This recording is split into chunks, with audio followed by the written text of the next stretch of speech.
Yo, happy Monday, guys. We are back, guys. We are back, guys. As you walk in, please make sure you hit that like button. Please make sure you hit that subscribe button. Please make sure you hit that notification bell on the right hand side. Remember to click all, cause we do go live each and every Monday, Wednesday, Friday, 6 o'clock Eastern time. Like always, thank you for tuning in to KL Culture Radio. Hakeem Jordan, what's cracking like? What's cracking like? What is cracking like? The boys are back in town. The boys are back in town. That is correct. We are back. Good time, good vacation, good relaxation. Look at him. Welcome Look back. at him. Look Hakeem. Look at Viva Puerto Rico! him. Oh, Puerto Rico! Yeah, Hey! hey. You want Hey. to Hey, man. what Well, rest and vacation, man. That we all needed it. I ain't gonna lie. No, we We did. all needed it. But we back yeah, and we back in it. We back in the action. We about to get the rolling. So you guys know. Let's go. Let's go. Let's get it. yeah, Puerto Rico. Puerto Rico's nice, huh, Ken? You went to Puerto Rico. What else you went to as Where well? you went to? I went to Dominican Republic, Puerto Mm-hmm. Rico, and St. Thomas. All right. I St. say Thomas. St. Thomas. Yeah, the U.S. Virgin Islands. Baddies. Bad. And that's next to Barbados, no? St. Thomas, no? Yeah, it's in that little region. It's, Region. it's it's in that little region because you got the USVI and the British VI. Right. You know what I mean? Yeah. But it was a nice. I'm ready to travel again. You How ain't the long was only the one, cruise man. again? Huh? How long was the cruise again? It was 7 days, I man. mean, the whole week. 7 days. So Yes, you won't sir. mind doing a month? What? I think what 6 months cruise. I I think there's want to. cruise like 6 months. They do. They do. Man, but anyhow, man, I know it's a lot of trending topics that was going on last week. Of course, we're not going to be able to cover all of them because we was on vacation. However, we do have some that all trend pretty much were trending during the week, so we all going to talk about that. But before we do that, guys, make sure shout out to the Instagram family, Facebook family, Kick family, and also Twitch family, guys. Make sure you follow. It's very important. Even though we was all on vacation, we were still able to pretty much chop up clips. He was still able to entertain. So it was really good. It was really good to still do that. Shout out to Kendall. The mom father's also in the building. We really do greatly appreciate it. Really. Oh yeah. Right now, I don't know. For some reason, I think YouTube is acting up. Like people that like remember it doesn't show for some reason. It's not even showing it on my TV screen. Like stuff is acting up. But I think it was a YouTube situation. So now It's that, great. but also shout out to Sapphire Grace. Go ahead. I Grace. love you, Sophia. I It's love you, Grace. Sophia. I'm back. Yeah, so I don't know what's going on with YouTube. YouTube just been acting weird lately. So, but that being said, Jordan, what's going on in the sports world? We already know football is back, but what's going on in the sports world preseason? Let's Well, go. Let's do it. let's talk about the Olympics. You know, the Summer Olympics is banging and everything, so it's been the heat. The the men's basketball team they're still undefeated. The WNBA has been undefeated. Simone Biles, she's won her gold, and still competing as we speak. Also, Shakari Richardson said she won 100 meters. Unfortunately, she won silver, which is really really good. But I want to hear about Nolan Niles. Now he has won gold this weekend or the 100 meters, and he is now officially the most fastest player in the world. And it's been a long time since the U.S. men has won because it's been been heavy hitters, and it's been really the heavy hitters with the Jamaicans, with the Usain Bolts in the men's track and also with the women's track and everything. So, yeah, what really hit big this weekend was uh, Nolan Nolan Lyles. He really really got it. So and this was he won by 0.005 seconds. So it was a very very very close race, but but like I said, of all the Olympics I went through, his track, his track and field of hitting a 100-meter race really, really, really hit the world of seeing like, hey, now the Americans has the best runner in the world because before that it was held by really Jamaicans, and also Usain Bolt and everything. So other than that, we do have a clip of Noah Lyles, talk about having an interview after his win, and after that we'll chop it up.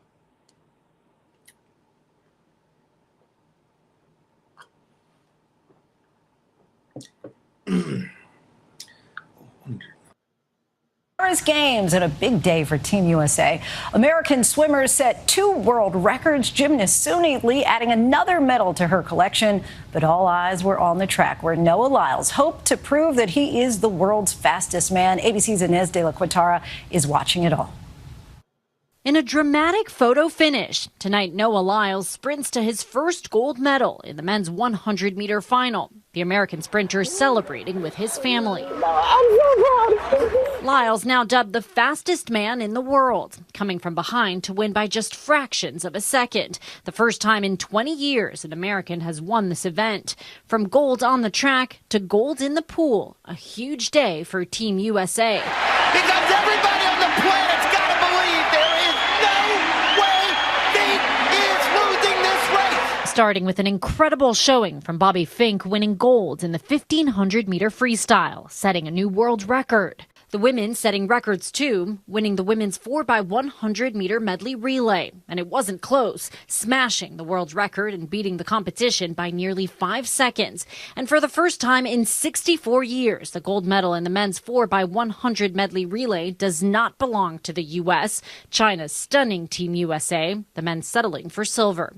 In gymnastics, Suni Lee soared to take home the bronze medal in uneven bars, her third medal of these 2024 games. It was also a day for thrilling comebacks. Team USA cyclist Kristen Faulkner, who made the team as a replacement, surging from 4th to 1st in the final moments. The drama of the games extending outside the arenas too. Team Belgium saying they will not participate in the mixed triathlon relay set to be held on Monday in the Seine after athlete Claire Michel fell ill. Taken to the Olympic Village Polyclinic today for treatment.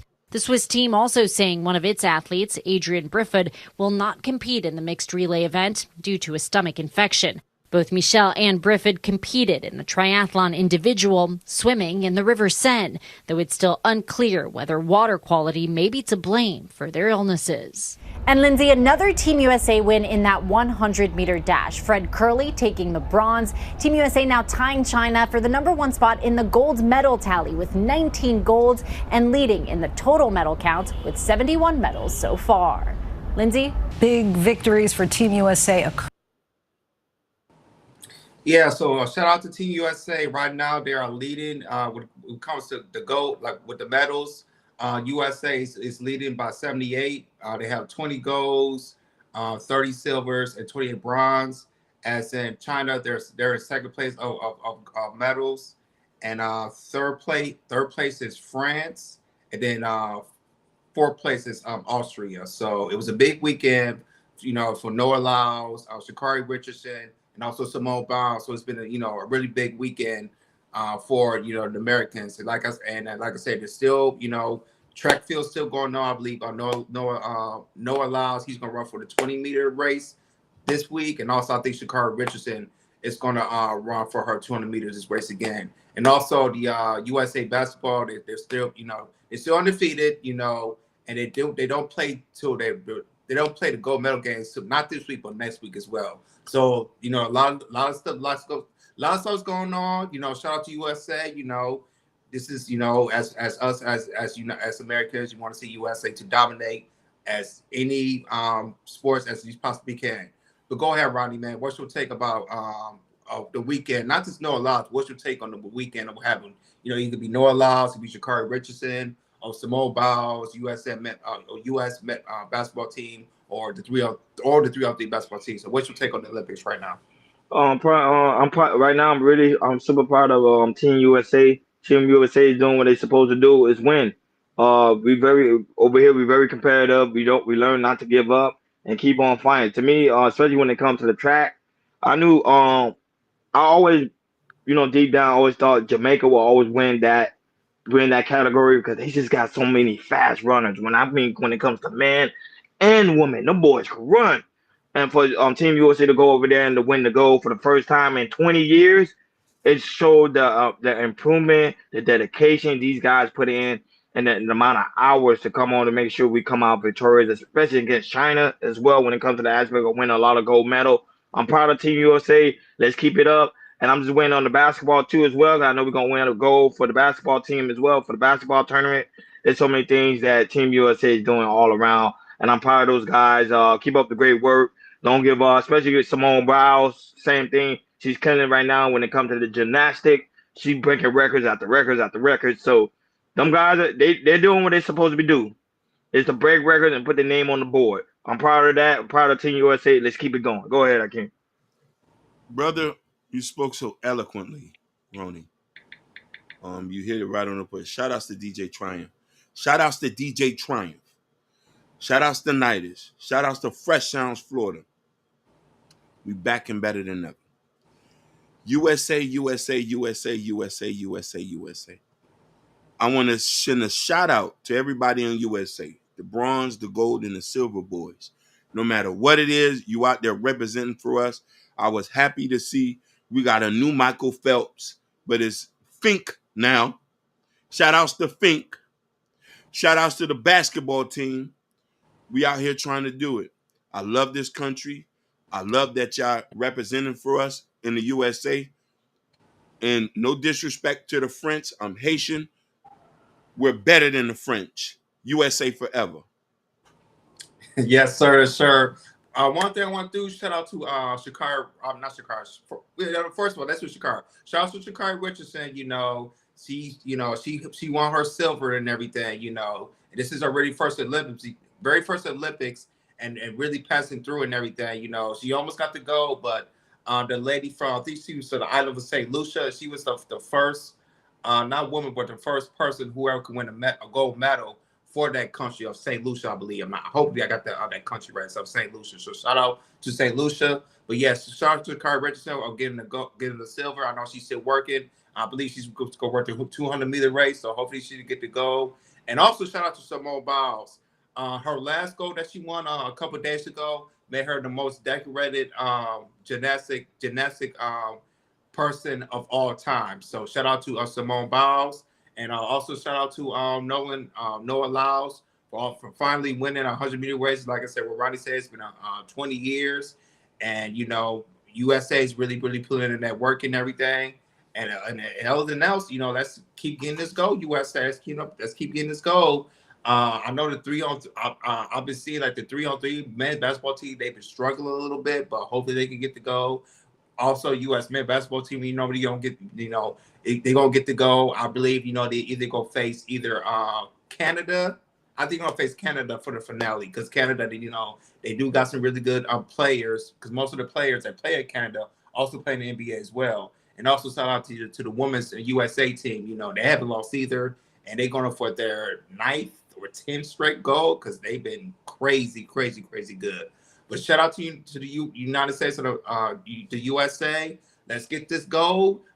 Let's get these medals because we the most decorated, the best United States of being in sports. We're the dominant. Let's keep up being this dominant.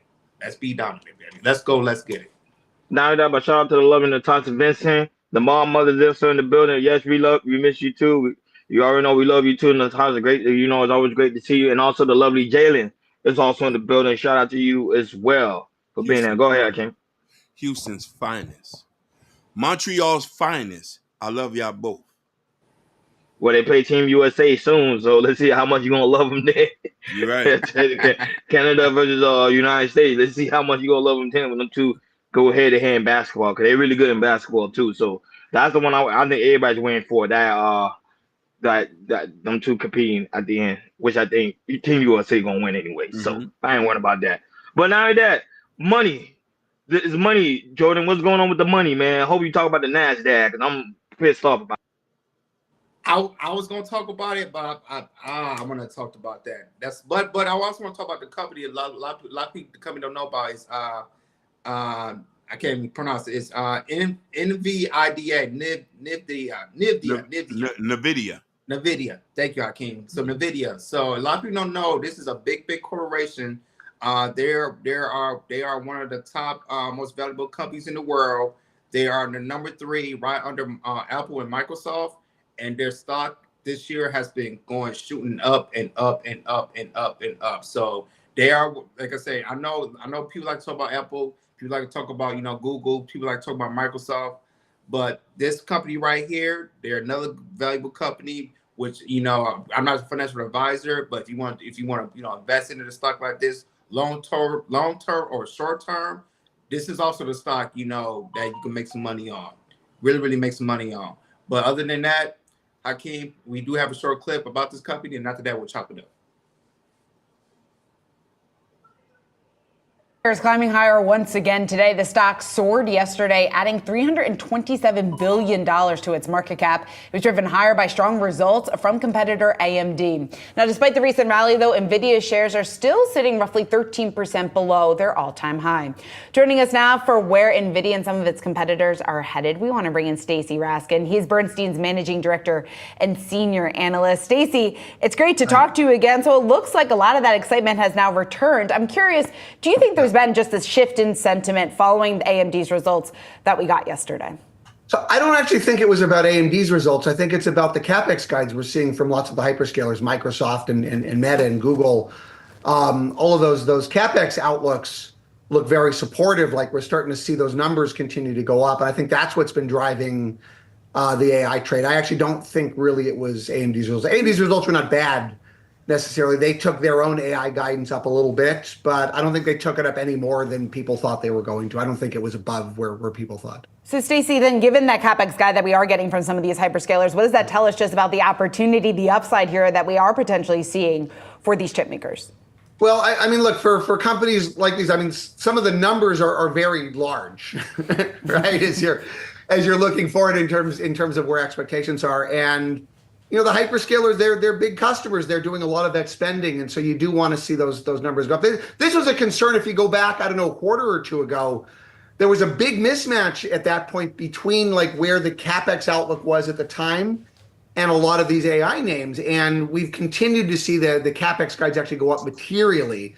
I think even Meta reported last night, and not only did they take their CapEx guide for the year, they said that they're going to have like probably substantial increases next year. And so I think that's really what's important. The big worry that people have is just, is there an air pocket like coming? There's so much spending going on. The numbers have gotten so big so quickly. People worry about sustainability. And what we've been hearing from some of the customers is it looks like that spend, at least for now, is sustaining. I think that's what's been driving things. And so, Stacey, as we think about growing into some of these valuations, I mean, what are these companies going to have to show that they can do in order to grow into the lofty numbers as we've been discussing? Well, I mean, so be careful, like lofty numbers, lofty valuations are two different things. Not all of these companies are expensive, right? You can look at a company like Nvidia. It's actually quite a bit cheaper today than it was before the run started, you know, a year and a half ago. Because as much as the stock has gone up, the earnings estimates have gone up far more than that. And so that becomes the question, like, are the earnings actually achievable? I mean, they need to clearly the numbers need to go up. I mean, I would say that, you know, given where the sell side numbers are, the buy side numbers are going to be even higher than that. And so any kind of increases we can see to customer spending, any sort of clarity we can get on business models, what are they actually doing with this spend is helpful. And I would say, at least in the near term, what we're hearing from that supply chain and from the customers is constructive. And so on the customer side, or at least on the demand side, I should say, is what we're hearing strong enough to sustain this long term, the growth? At least it seems like all of these companies, as they're talking about the demand that they're seeing, when they're on these calls and saying, well, the demand is strong, so we're just going to keep building it out, keep investing in it. Yeah. And so I mean, that is what we're seeing right now, right? And there's also a little bit of, you know, they're kind of in a fight right now. I mean, I think Google had suggested, what did he say? He said that, you know, the risks of underbuilding were a lot bigger than the risks of overbuilding right now, right? And so, because they can use the capacity for something else if they need to, and they've got tons of money, right? This is one difference versus say 2000. These companies are incredibly well funded, and very profitable. They can afford to spend right now. But I think you're getting the heart of it. This is the controversy on some of these names. It's you know, like the worry that just these guys tend to build and digest, and is there a digestion cycle coming on? And at some point maybe, but it clearly is not now. Like, I'm not really worried about it this year. I'm not really worried about it next year, given some of the product cycles and everything we've got. 2026, I don't know. I also, though, am very bullish on the long-term opportunity. I still think in 5 years or in 10 years, we will be talking about numbers that are materially higher than what we're talking about today. These things are never straight lines. But I do think as we're going along, like over the next like several years, it's up. I think the opportunity, the numbers we will see will be up. Interesting. 2026 potentially the big test. I mean, I don't know, right? I mean, we'll see. At least for now, for this year, probably for next year, I think things are fine. I think the spending is going to continue. Yeah, I mean, you've got the modeling, Stacey, so we enjoy these conversations with you and getting your insights and perspective. Stacey, thanks for joining us this morning. Yeah, Nvidia, they're a really, really big company. So I want to say this before I pass to you guys. They're in the industry of computer software, computer hardware, semiconductors, GPUs, graphic cards, video games, consumer electronics, and they're also into the artificial intelligence, which is AI.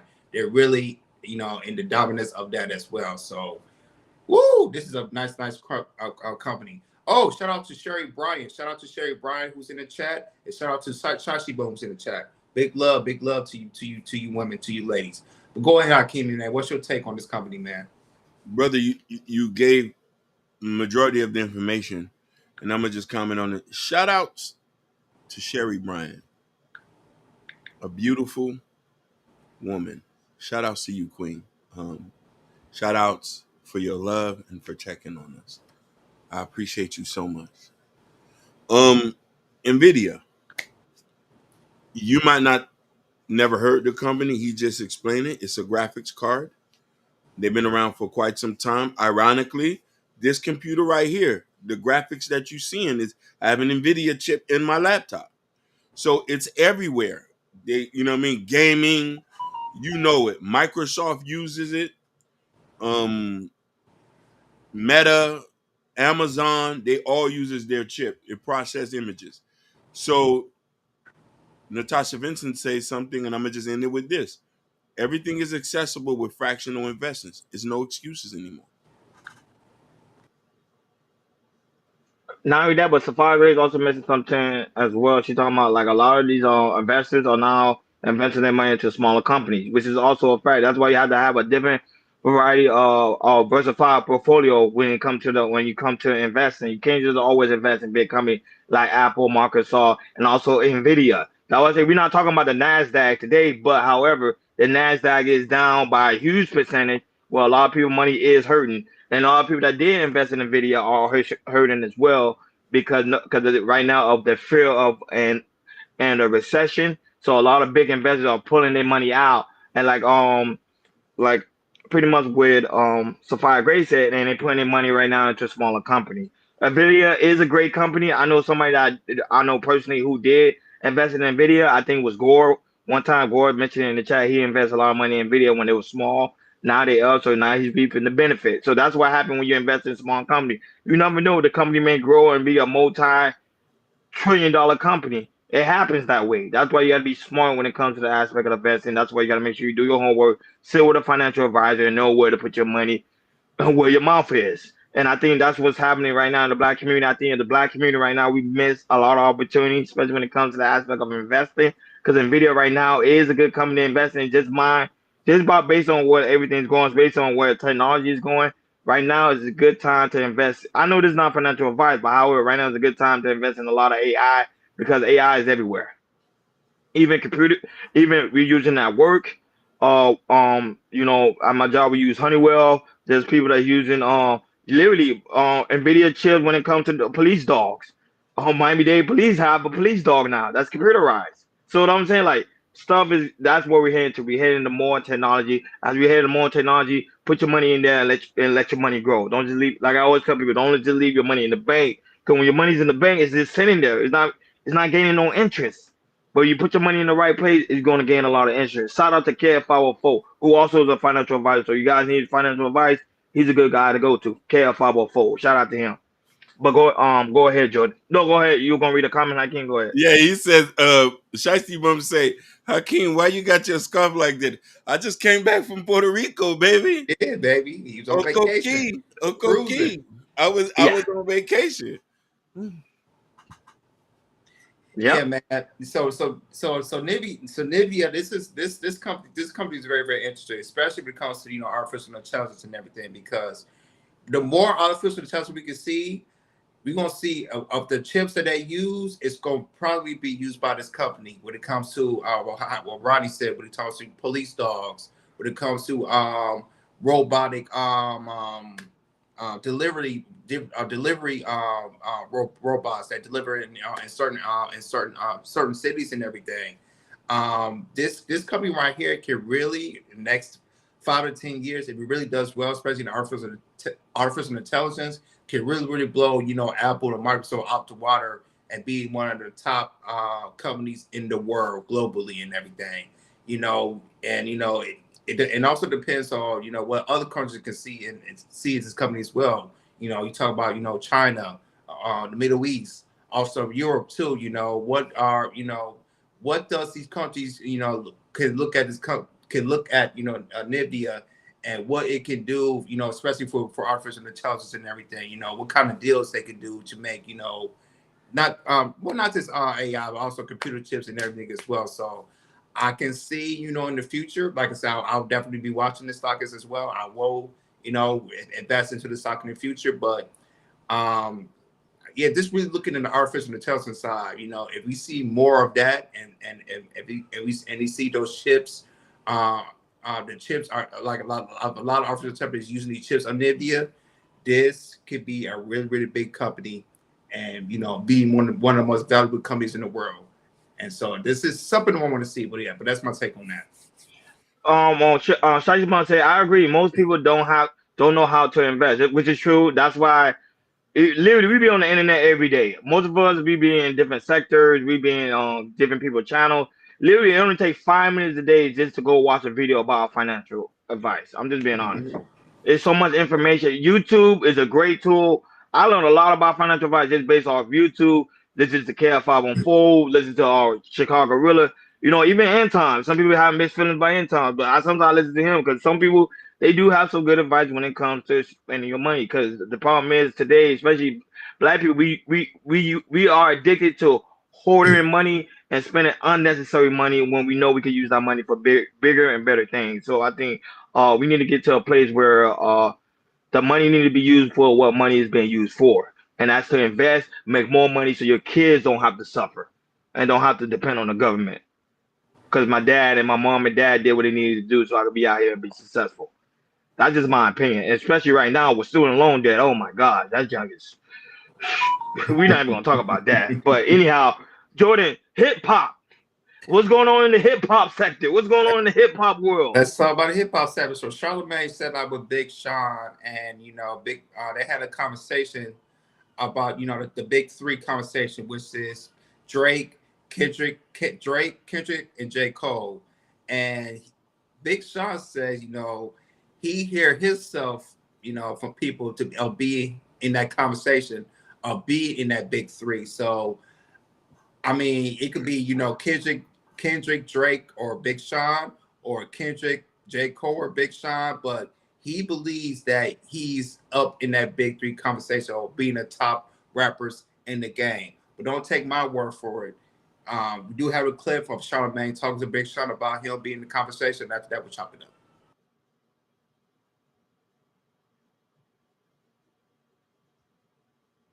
Drake, Kendrick, and Cole. That's what it's always been. And I hear my name around that a lot. So outside of the big three, I actually think it's a fantastic four. Because I throw Future in there. Okay. But not because of lyrics, but just because of impact over the last decade plus. And then I think after that, that's when you talk about the Seans, the Wale's. That's why I go. Well, there's only one me and there's only one Wale, so. Okay, so the big three converse. So what's the question? Do you ever be upset that you're not in that combo? Well, shit, I hear my fucking name all the time when people talk about this big three stuff and like. Because even when you said who'd you say your bigger three? I don't have to. So your so-called bigger three. Right? Oh, okay, so what people think is okay. I got yeah. What people think. Yeah, that's why I said your so-called bigger three. Or the general consensus big three. But I also understand that I have been. The combo is Drake, Kendrick, and Cole. That's what it's always been. And I hear want to give them reasons to be fans, and I think that just comes with more consistency. But I think I'm at a point in my life where I can produce more but still keeping on God's time and in my time. But, you know, I think the way my life is going, it's like, that's one of my priorities, is to like put more music out with meaning too, though, you know, with still that feeling of, okay, feeling good about it. Let me show you how God works. Look what my next question was.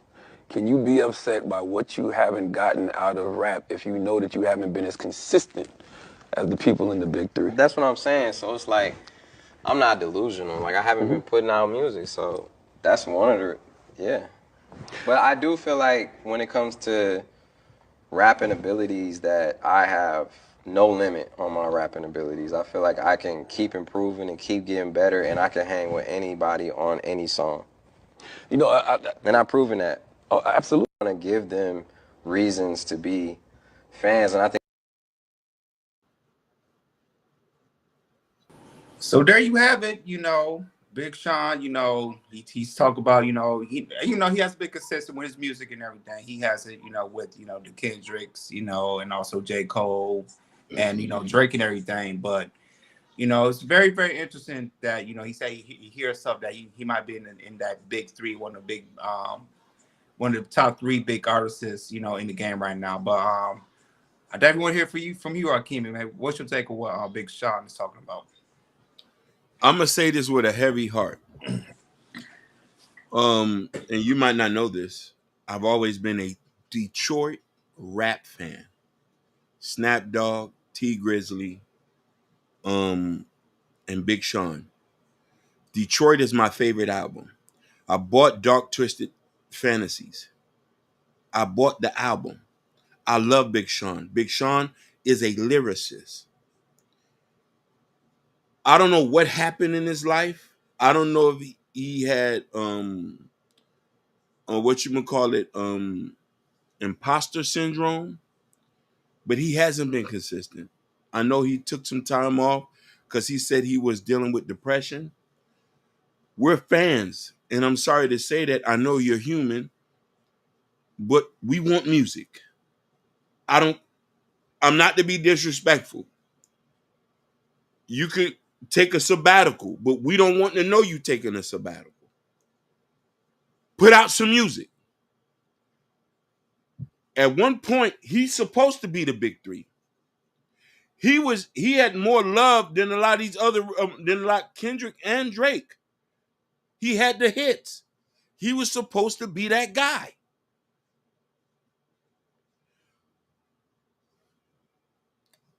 Touche. Shiesty Bump, I'm gonna agree with you. Wale is a phenomenal artist and makes the best music I've ever heard, but he gets in his own way with his own mentality. He wants to be great instead of being Wale. So I'm telling you this. I know you had a point. I know you just had a baby. Peace to your queen. But us fans is disappointed in you, Big Sean. We loved you. We supported you. At one point in time, I was ready to move to Detroit because of Big Sean. I now want to move to Louisiana. No, shout out to Hassan. Shout out to Hassan, aka It Is What It Is TV. He got a big fight coming up, you guys. I hope you guys know. Hassan got a big fight coming up. He's going to Philadelphia. He finds somebody. Shout out to him and Big Camp. He's going over there, Big Camp. They have a big fight going on. He's not fighting Big Camp, but they have a big fighting tournament. They're doing it for charity. Shout out to them. They're doing a good thing. I don't know if they're going to record it or not. I'm not sure, but shout out to them. They're doing their thing. But when it comes to the aspect of Big Sean, the only reason why I didn't put him in the big three is because, like you said, he's not being consistent with his music. Of course, we know him for being a lyricist, but at the same time, depression do hit some of these artists, and that you already know when it comes to the aspect of depression, the music business is a business. If they see that you won't put yourself on pause, okay, cool, we're gonna find somebody else to take your slot, and that's pretty much what happened with Big Sean. I think Big Sean, he recognized it. I love the fact that he told Charlamagne the God, like, hey, listen. I know I have not been consistent with my music. I let my fans down. I understand that. But not right now. It's time for me to get back to work. And hopefully he does get back to work so you get right back into the big three. And I was shocked that Charlamagne the God also mentioned Future to be one of the people on top of the game. And I understand why he mentioned Future to be one of the people on top of the game because the simple fact is Future he write great music. People never give Future his credit. Future write great music for a lot of great artists. From the Beyonce, for the Rihanna, list goes on and on. For boy, so many different artists. So I see why he kind of got Future up there in the category because over the past 10 years, he still consistently drops hits, even though he's not really doing his thing, but he's writing for other artists. But Big Sean needs to get back to work. You know what I'm saying? Oh, I don't know if you saw Shiesty Bun ask a question. She said, "What happened to what's his name? Bryson Bryson Taylor." He's another one. He fell way off. The man first album was phenomenal. Yeah, I remember. I remember when I saw him and me and my wife. We went to the festival. I think it was Bonnaroo, and we saw him perform. And he's a very good performer. Very good performer. Very good performer. Well, continue. Go ahead, Jordan. Continue. Yeah, Go ahead. Yeah, I'm guessing with Big Sean, he's the only person I haven't seen see on concert or see in the festival. So Big Sean is definitely one person I'd like to see. Probably be in the festival. If he's doing a festival, maybe Coachella or something like that, I would definitely love to come up and see him. But Big Sean was on that wave, buddy. Let me tell you, he was on that wave. If he would have been consistent, you probably would have had to knock somebody out. You probably would have had to knock either J. Cole out or Drake or somebody, because he will definitely be in that top 3 conversation because he can spit and he is a definitely good lyricist. Shout out to the 313. But yeah, man. Like I said, there's sometimes with rappers, sometimes when it comes to the mental health or something like that, sometimes you got to take a year or 2 off and everything, Also with him, I heard earlier in the interview, I remember Charlamagne was talking about, her and Jenny Echo, y'all been together for what, 7, 8 years already. Where's marriage gonna come into the table? And he said, it's just at this moment of time right now, it needs a lot of work right now. I guess it comes to to be more focused on family, or whatever it is, money, whatever. Right now you can just hear, if y'all heard his interview, it's like, it's just like it's a lot of stuff going on with him right now, and that's why he probably haven't been consistent and everything. So. But yeah, man, I know, Big Sean, like I said, he come out with an album, he come out with a single. I liked it. I liked him with the trifecta with him and Eminem. His song came out. That was really I personally enjoyed it. But yeah, man, Big Sean, just do what you need to take care of, personally with you or with your girlfriend, with your child and everything, once they, if you got to take the rest of the year, I was fine, but you, like I said, Big Sean, you still a heavy hitter, and you can come out next year with a banger because, when you come out to the banger, Detroit going to stand up. So shout out to the 313, baby. So like I said, we believe in you, Big Sean. So take the time you need. If you need this year, the rest of this year off, go ahead. Next year, you're going to come back. I know you'll come back heavy in this game. Shout out to you, Big Sean. Sugarback asked, are they married? I think Big Sean his wife or his girlfriend. Jordan said they're not married. They're not married. They got a baby. But they're not married. So, but hopefully he get back to the music and start letting his fans down. If not, then to be honest, I didn't hear Big Sean name in a while. Yes, Chelsea Bum. I think Jenny Echo I think she had a baby with Dream, I believe. Allegedly. I think it was Dream. I gotta look it up. Man, Dream out there. I think yes, he does have I think Janine has a 13 or 14-year-old for sure.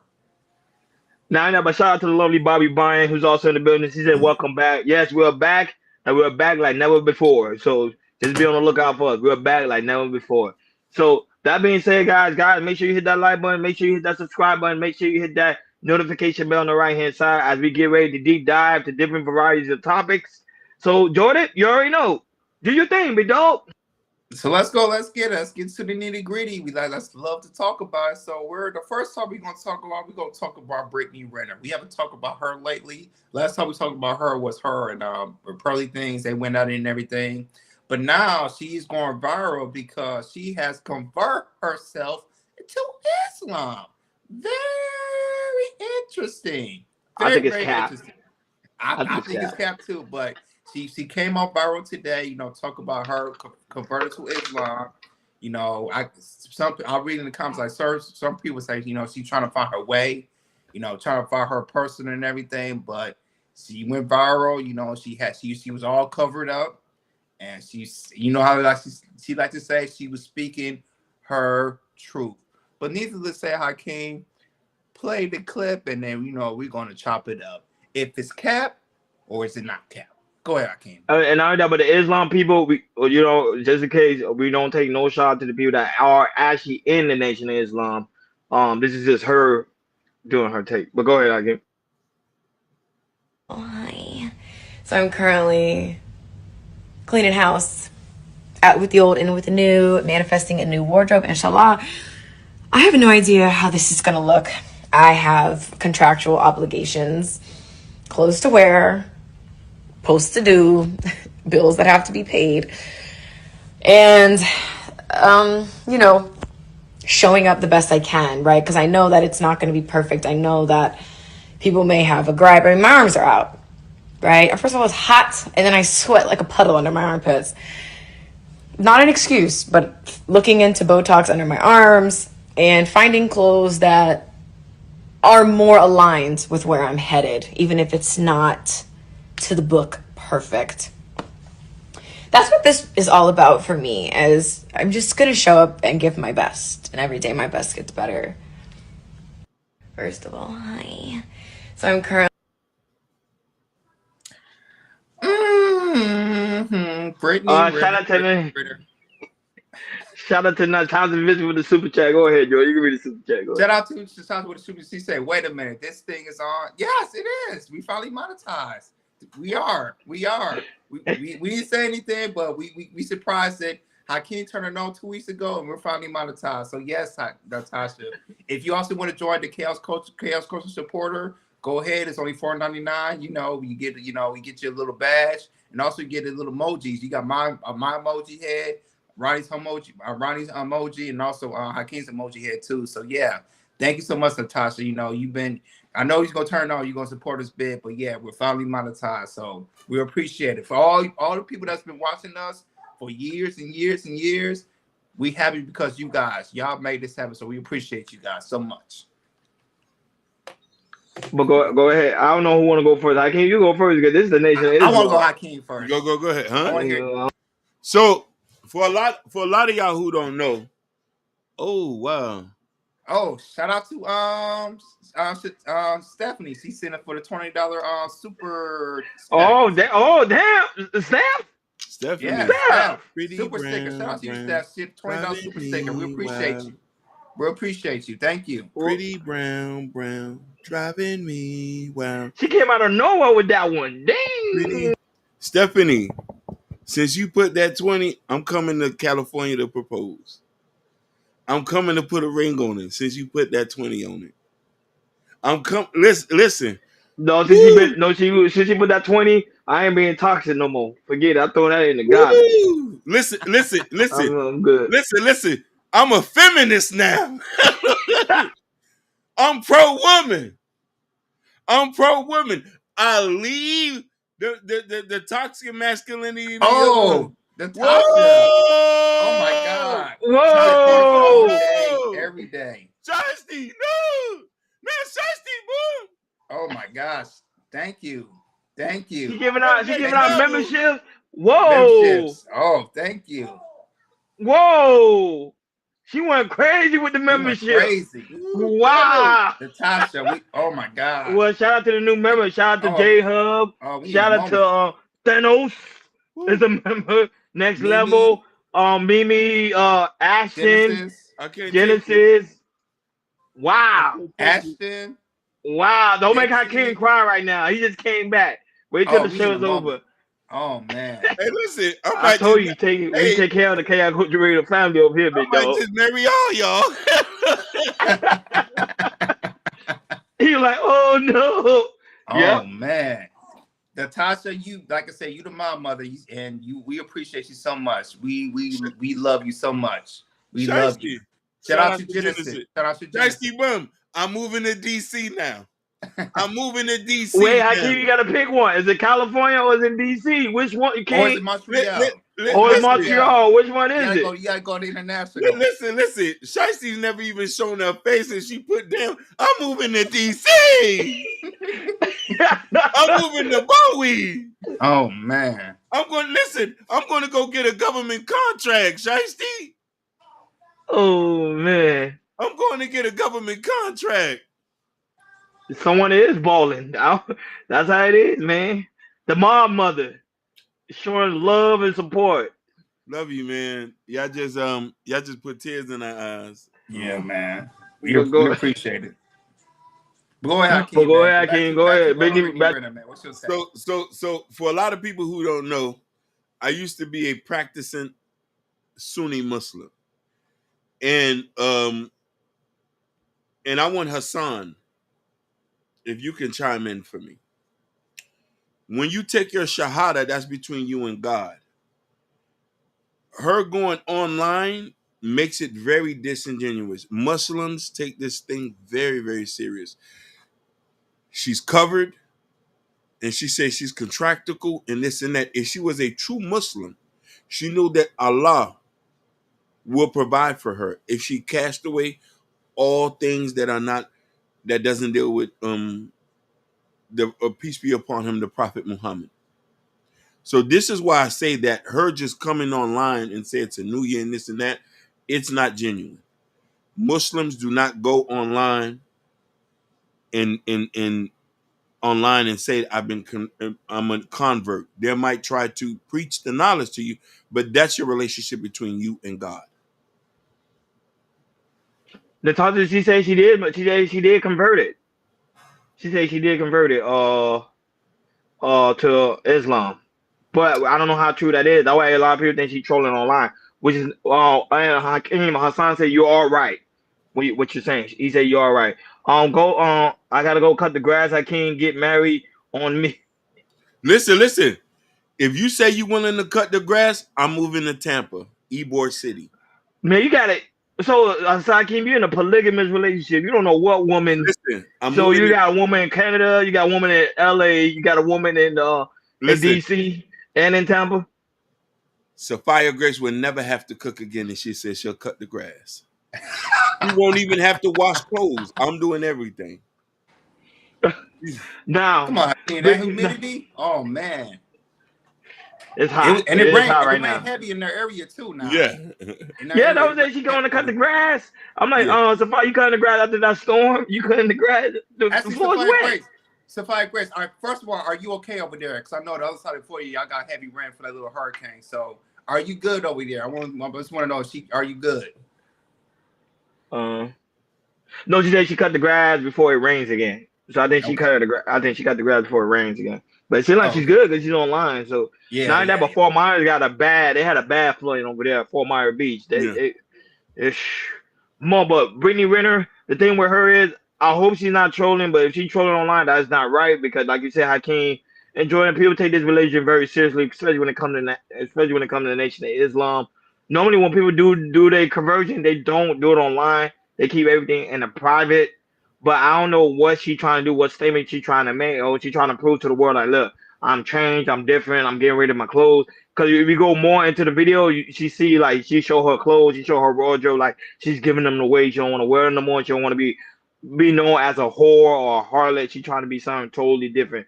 So a lot of people online, when I was reading the comment, a lot of people online make it seem like she's very sincere in her conversion. Me, I think she's trolling. But in the aspect of trolling, I really find it to be very offensive because some people really do practice that religion and actually try to live that life of that religion. And then you going around playing around like that, that's not right. Especially when it comes to the Nation of Islam, they really take that thing serious, especially the women. So I'm like, if she's serious about what she's doing, be serious, but don't troll if you're not being serious. To me, that's wrong. Now but shout out to the lovely Genesis at the Dark, who's in the building. And also, she be doing content over there with MJ as well. Shout out to her and also MJ. They've been doing good content over there on their end. Go ahead. Let her know. Tell MJ we want to interview her. We need her on here. Yes. Yeah, I already talked to MJ. Talked to MJ before. I told her I want her on Genesis over here, so we could do like at least one content together. And Sophia Grace if possible, and then do that thing. Need you back, Sophia. Want to be Yes, bad. absolutely. But go ahead, Jordan. Do your thing. So Britney Renner, she's what, 30, she's in the mid-30s and everything, and she's trying to find her way in life. I believe her converting to Islam is, I think she really has some self-thoughts about it. Hopefully she did, and really coming out and showing us that, she has converted to Islam and everything. I with you, Hamrani. I hope she take it seriously. But the thing is, this is how I know I'm gonna take her seriously. If she posts more of her, doing what she's supposed to do with Islam, being around, other women, not seeing her do things going viral of her, shaking her, twerking, all that type of things, and that's what people are waiting for, and to catch her on that. So if she posts more about the Islam religion and everything, and we see that more on her social media and everything, and also not this show also talks about it as well on her show that she does too and everything. So for a lot of women like her, I know it's not easy. A lot of people just wait her to see her to say, hey, we saw you doing this, maybe catch her do something viral or shaking her tail, something like that, and also not going on to these podcasts and try to go viral to get some type of cash and everything, because when you're going to Islam, she's not going to make a lot of money like she thinks she's going to do. So, and hopefully, she can find a man, in the faith of Islam as well. So this is a big, big change for Britney Renner. I don't think she has no idea and everything. So hopefully, prayfully, that it will last for her. It could work out for her. I'm just saying it work out for her. If it does not work out, Caps for the Red, we're gonna be talking about it. We're definitely gonna be talking about it. So But you Brittany may be Renner, careful. she better be careful. So because a Be lot careful. of people really look at you, especially with this religion. It's nothing to play with, and it's nothing to joke about. I Oh yeah, want thank you again, Jen. But go ahead, Hakeem. to preface this and say this. People, Islam is not like Christianity.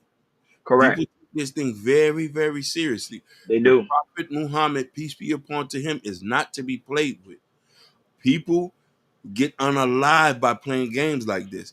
It's best Correct. for you to be serious or leave it alone. There's Muslims who not playing Sunni, Shiite, Sufi, whatever you're talking about. This is not religion. Religion is not something to be played. Especially we got them boys going through some issues over there. You know what I'm talking about.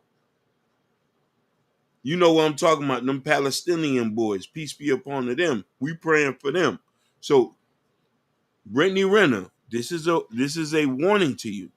If you serious about being Muslim, get offline. Devote your life to Allah, and life will be better for you. Genesis I am, or called Genesis at the Dark. She say, Brittany Renner is an influence. So do you think her influence will transfer to her newfound spiritual life? Yes, because remember she has a strong following, so her fans will follow her if she lived the right lifestyle. They will follow her. Not only that, she will actually get new following as well, because there's women that actually do practice that religion when it comes to Islam. So I'm saying if she take it seriously and she vlog her life the right way, Yeah. I think it'd be something very impactful, if you ask me. Because remember, Brittany Renner was known for being a whore. Everybody know her like sleeping around, sleeping with multiple different Entertainers, guys and this and that, basketball players. entertainers. So for her to switch her life over to that and do something positive with it, to me, is a great story. But I hope she's doing it for real and just not doing it just because of the quote unquote gram And and then the exposure. Go ahead. and also too, if it works well for her too, convert to Islam, and she could stay there and be successful and do what she do, she could also can write, like you said, right? She has a big fan base and everything. She could also could, write another book about transferring to Islam and how it changed her life Mm-hmm. and everything. So it could be, if she does well, it could be if she writes a book, it'd be a good book deal for her as well. Go ahead, King. Yes, and I want to comment on what um Natasha Vincent said. Muslims don't really chastise each other like Christian dudes. I could be wrong about what I'm saying. Um Now, Stack 5, he ain't no Muslim. Let's just get that straight. I don't know what he is. He ain't representing Islam. He's not on his deen. Now, Natasha Vincent, I'm gonna tell you something.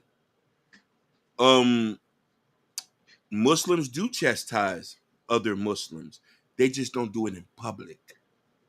They'll call you over back to the mosque. The imam comes to your house personally. It's a very tight-knit community. You know what I mean? And sometimes there's also levels to this too, depending on if you're in a particular tribe or if you're part of a particular family or if you're close, you'll get chastised. So if you are a Muslim, a part of a community or a mosque, and you're off your deen, they're having intervention. I've seen this thing happen before. They've frowned upon real Orthodox Muslims, frowned upon music, frowned upon being so public about this stuff. You see some people preaching Islam and reading the Quran online. Those, I don't know them like that, but real Muslims I know are very private. They don't want their religion to be disrespected. So, you know what I mean? And it's the thing. They're not public about things like that. Go ahead. But is there a reason why they're not public about it, or just because it's just based on the religion? It's based on the religion.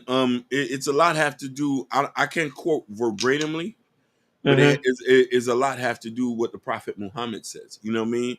Because you have to live your life very righteously. You know what I'm saying? And a lot of these things seem very wicked at a sense. Because in some sense it is true. Look at the stuff that goes on social media and on TV, how it warps our mind and stuff like that. So we have to be able to detach to that.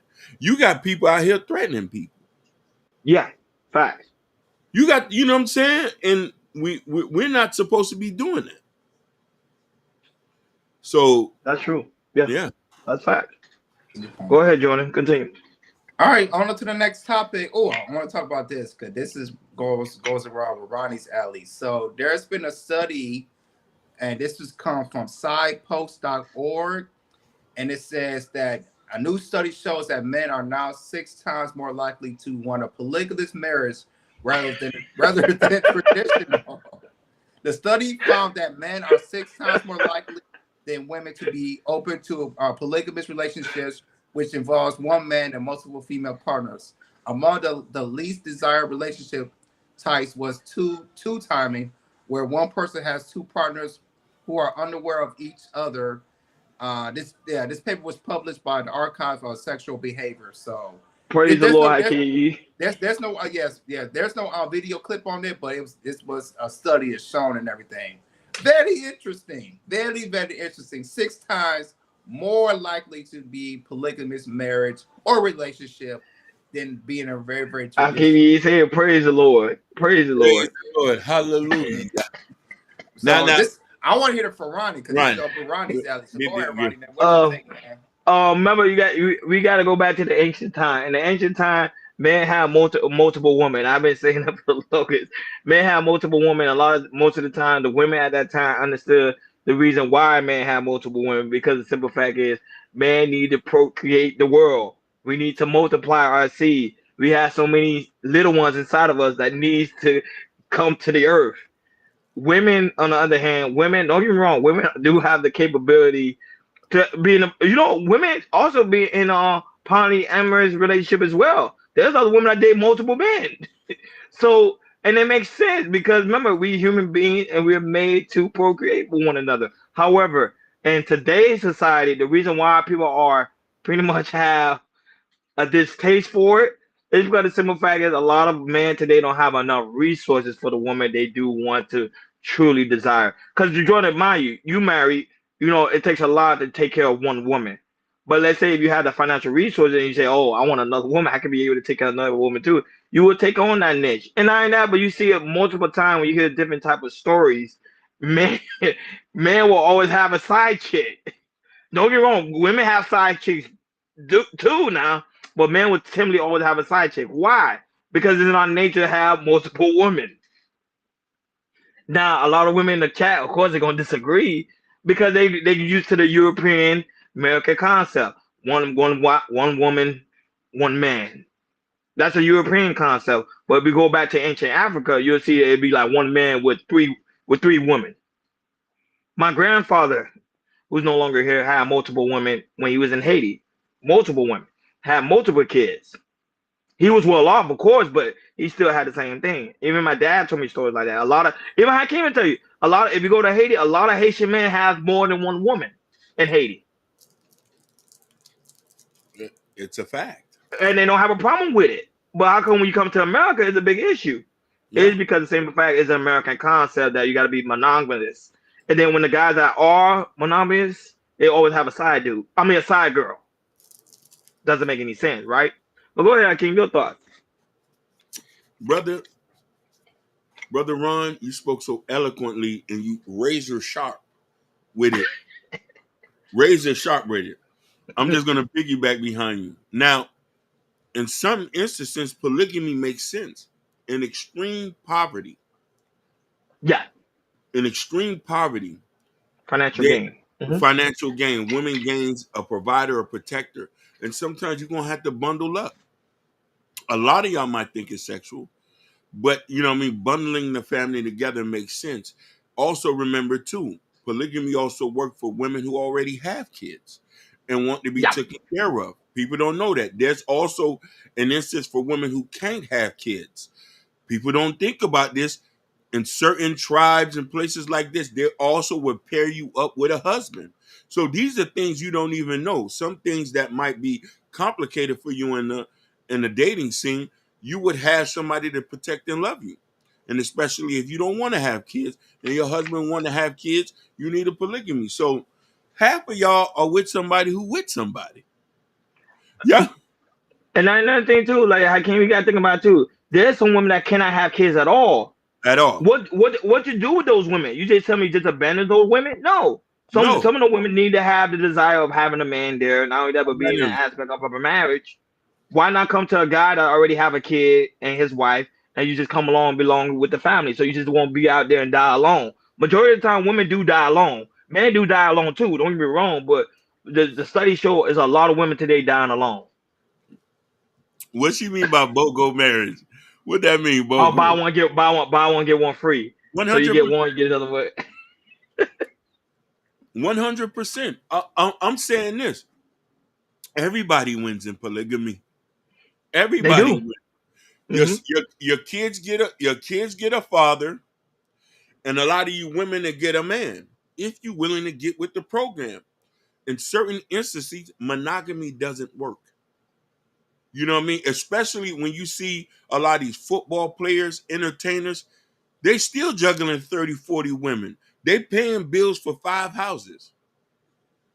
5 houses. My person believe Hakeem in a man's lifetime, he should have 3 women. 3 women he should marry. Even my dad told me that concept. At least 3 women. Muhammad in the Quran allows you to have 4 wives. And you're in his lifetime, right? 4 wives. That's the max. You know what I mean? And I'm saying this. If we are not put here just to be breeding. No. Listen, no, that's not the thing. You're not. Y'all are inspiration. Y'all are our muse. But here's the thing. We want heirs. We want dynasties. We need the children. So if you not, get you an Elizabeth or a Sarah in the Bible to handle that for us. Or a No, but Hakeem, there's a guy in this space. Natasha put his name. Shout out to Omar. I know who he is too. He got 3 wives. One of his wives is in Africa. One of his wives is in Texas, and I think one of his wives, if I'm not mistaken, Natasha, I think is in DC. If I'm not mistaken, I could be wrong though. But he have all 3 wives, and he take care of all of them. And they don't have an issue with none of each other. And I like that. I'm on that same level. So I'm telling you, baby, you don't want to have kids. You can't have kids, or you a little older. That don't matter. We still marrying you. I'm still paying the bills. I'm still getting the Gucci bags. You just got to be okay with me tapping in the next room. You got to be okay with that.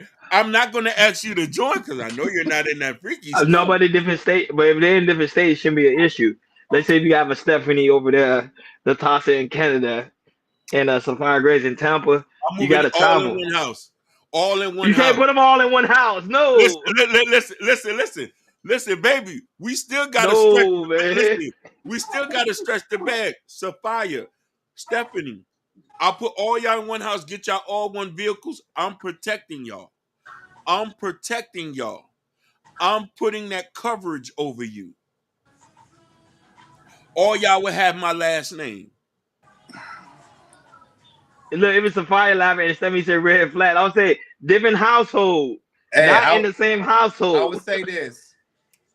It takes an extremely rare type of man to have multiple women in the house or outside the house and everything. It takes an extremely rare man to do that. I mean, you have personalities that could be different. You have women thinking, like I said, who might not wants to be number one, and it's hard for them to see a number two or number three and everything. It's very hard for the woman to think of herself not to be number one. You know, that's why I think it's, especially in this era we in 24/4, that's why I really don't think it could work. But like I said, it takes an extremely rare man to manage those type of personalities, because it's extremely hard to have that in the household. If you look at what Nick Cannon is doing, you know, he has multiple baby mamas. He has 5. Well, he has 12 kids and everything. So he has his way to how to manage, you know, that as well. And other people as well and everything. You know, I know, man, this is what they're likely what they want, but the thing is, it's like, can you manage multiple women in your house? Two is a lot. I'm just telling you. I'm married one right now. I mean, like I said, she's my pride. She's my lead wife, whatever. I mean, to have another one like that, or someone to have a different personality like that, I mean, I need something like that. I'm needing like a 5-6 bedroom house, something like that. I need space.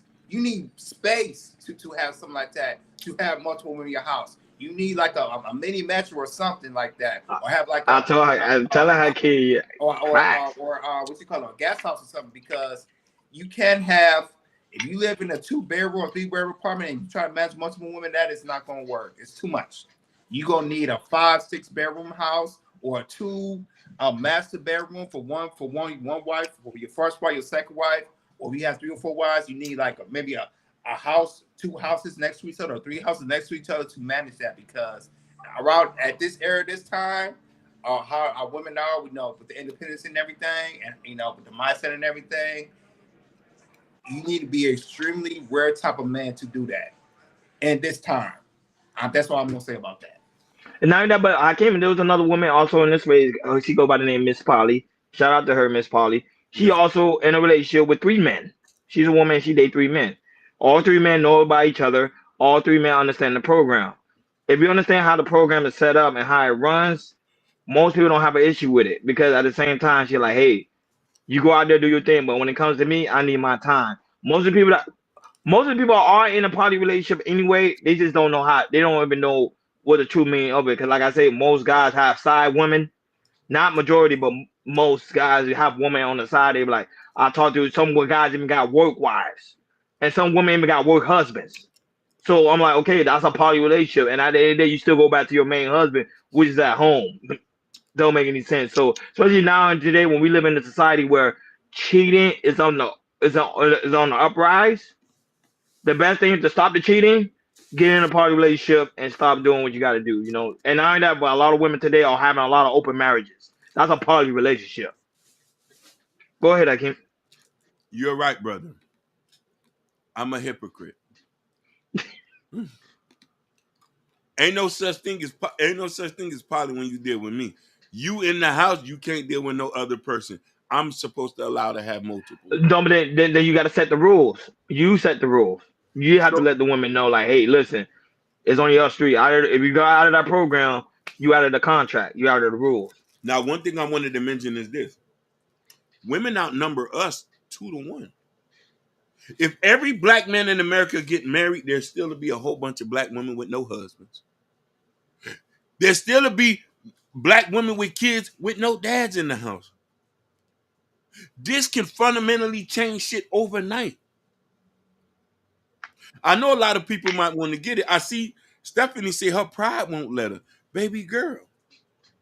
The American concept. It's the American European idea. Yeah. What you gonna do if your man want to get on top and you say you don't feel like it? I think of it this way. The sexual things, it's more of a economical game and future generations and everything of how you can build generational wealth. Yeah. That's how I think about, if you have multiple wives and everything, and how, you can have one wife. It just depends how you manage it and everything.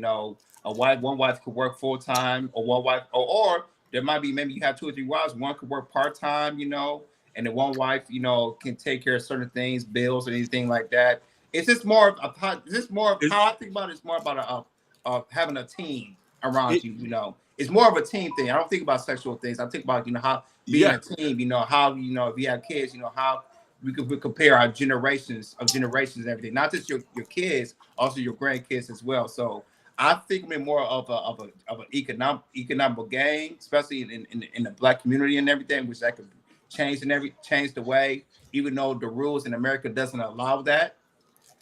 But if like I say, if that can happen, but like I said, it takes an extremely type of rare man to do that, to manage multiple women. Because I'm just saying, having one woman, I'm just telling you, living a woman in the house, it's not easy. Let me tell you something. Shout out to Mean Street. Shout out to Mimi is also in the building. One of the co-hosts of the Sightseeing Avenger. Is that Mimi in the chat? Yeah, that's her. That's her. Mimi Brown? Who else can it be? You know what I'm saying? We missed you over here, baby. We missed you, man. See, so shout out, she like, Hakeem, welcome back. How you gonna say welcome back, Hakeem, and don't say welcome back, Jordan? Hey, don't say that, but Hakeem is welcome back. Ron. Don't be mad. I think she must be driving right now. Remember, she get off late. Driving. Ron, don't be mad because she love real dudes, real niggas. Don't be mad, bro. Most of the women in the chat be like, Ronnie got a smile. What you mean? I've been dropping my nuts on this chair for a long time, so it's expected for her to show love to me. Kingfish in the building. I'm the emperor.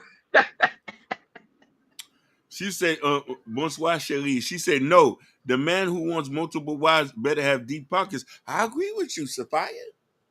I agree. But deep pockets in what sense? Deep pockets in the mind or deep pockets in his junk? No. You gotta be I told you, I realized the truth a long time ago. I keep telling people, women don't care about the money, man. It's about the mind. If the man feed into a woman's mind, into that woman's intellect and her mind, and make love to that woman's mind, that woman will do anything for that man. And also too, and make sure she's not bored. You gotta have fun with her too. You can't be bored. It can't be bored. Listen, can't be boring. Mimi, don't worry, all is not forgiven. Because you supposed to address me first as welcome back. Now I'm joking. Welcome back. No, I appreciate it. Baltimore finest. Shout outs to Baltimore's finest. Truth. Baltimore's finest. Now I'm gonna you gotta make love to a woman's mind, Hakeem. That's the secret. But listen here, baby. Just think about this. I'm gonna end this with this. I'm gonna land this list. I'm not gonna pressure you to have sex anymore. I'm not gonna pressure you to cook. That's cap. That's cap all the way. Because you even say usually the first thing a woman got to do is cook. So Hakeem, so you won't go. So you saying this right now. So if you go to Ashton channel, she's on there. You ain't be saying this, right? No, I'm gonna say the same. But listen, here the caveat: if you allow me to have other women to fill those positions you don't want, fill those positions that you're tired of, I want to support you 100%, baby. I want to support your dreams, your aspirations. Listen, I'm ready to go gardening now. I'm ready to plant. That could be our euphoria. I could get turned on by putting a seed in the ground with you. We don't have to, you know what I mean? So just understand the benefits of it. That's it. I ain't got no more to speak on this topic, but I'm telling you, like, people are the reason why men are open to the idea because they realize how many women out here on this earth, and they want to spread their seed. One woman only can hold one baby at a time. Yep. You know, if you have like 3 beautiful women that say, "Hey, I don't mind getting into a relationship with you guys. I don't mind settling down. I see a future with all 3 of us. Let's make a big happy family then." Let's do it. I can't ready today. I'm ready. Listen. If she's willing to let me have other kids and she's gonna be my rock, I don't care how old you is. You could be 50. I love them. I love them tender and 80. And the crazy thing, Hakeem, this is the crazy thing. As a woman get older, her mindset started to change. She started being open to the idea of having another person in a relationship. Jordan, you haven't noticed that yet? As a woman get older, her mindset started to change. Especially if you in a long-term relationship and long-term marriage. When you in a long-term relationship, long-term marriage, most of the time women does when they get older, they do have an idea. It's not really like single women, but women that's been in long-term relationships and marriages, they do have an open mind of having another woman or think this, not having a thought about it, and and being open about it as well. I just want to say that. Go ahead, I can read that. That means they move forward. She said that's not how poly relationship work, but okay, it may be helpful to have a few hubbies and their wives, or talk to an adult child who grew up with a multiple moms along with their father. That's a good thing. We're gonna be on the search. We'll have real polygamists on this show one day. We're gonna do the search. Don't worry, we got. Trust me, I'm gonna try to get Miss Polly here. Well, I'm gonna try to get Miss Polly and also a guy that's also in a polygamous relationship, so we can have a conversation and just see where to go and see if it changed Jordan's mind. I know it's not gonna change his mind. But I'm just saying, see if it changes his mind. It's not gonna change his mind at all. I ain't gonna lie, Jordan. If my woman's open to the idea, I'm like, yes. If But my I'm gonna tell her to pick the woman. I would say this: if my daughter see me bring another woman, she gonna look at me sad. She gonna say, "Daddy, who the hell is this woman? You know who Be like this that's is. be like that's Leave me auntie. alone." Be like that's auntie. No, but I'll tell you, you can't live in the same household. That's why I make it clear. I told Hakeem, I cannot live in the same household. Two women, Hakeem, that's World War III about to happen in our household. You cannot have two women in the same household. We trying to save money. Hakeem, you're rich. Why are you trying to save money when you're rich? I want to keep everything in house. Like Jordan said, you better build another room. What about building a guest house in the back? A guest house in the back. She's not a guest. I don't want to walk too far. Okay, not technically not a guest house, but your second wife's house in the back. My second wife. See, even True said that's a dangerous situation. It's dangerous. You can't do that, Hakeem. No. No. And listen. Oh, shout out to Alizé in the building. He's in the building. We appreciate shout you. Shout out to Alizé in the building. Showing some love to the Chaos Culture Radio family. Hey, Alizé. Alizé. Thank you for coming by. Dallas in the building? Red? with your fine ass. You here? Hakeem, you know Alizé? Listen. That's from Shiesty Avengers. From Shiesty, I had pleasure to speak to that young, intelligent, strong, vibrant woman. She said, hello, guys. That's Alizé. Hakeem, you got to wrench her up. That's Alizé from the Shiesty Avengers. I definitely. Another co-host for the Shiesty Avengers. I did invite her. I told her to come through and show us some love. I might want to button up my shirt all the way up since Alizé here. I got to button my shirt. Oh, he did. I keep buttoning up his shirt. Wait a minute. Wait, so you didn't button up your shirt for Mimi, but you button up your shirt for Alizé? No, I wanted to show chest for Mimi, but Alizé, I want to button it all up. Because listen, Alizé like hey, Jordan Cam Dog, Jordan, I don't blame you. I keep going crazy, man. Listen, Alizé like real men. Alizé like this suited and booted. Alizé, I'm ready to get suited and booted, baby. You here? Alizé here. Shout out to the Shiesty Avenger, man. Suited and booted. Matter of fact, Alizé, when the income tax check gun, I'm busting it down with all the kids. Fuck that. Listen, if any of my mistresses here, fuck it, you don't want to be with, I'm busting it down with the kids. They not listen. They my kids. Jordan, I can't stop him. I can't mute his mic. I can't stop my kid. Alizé's in the building. I'm busting it down with the kids. You here? Pretty brown, driving me wow.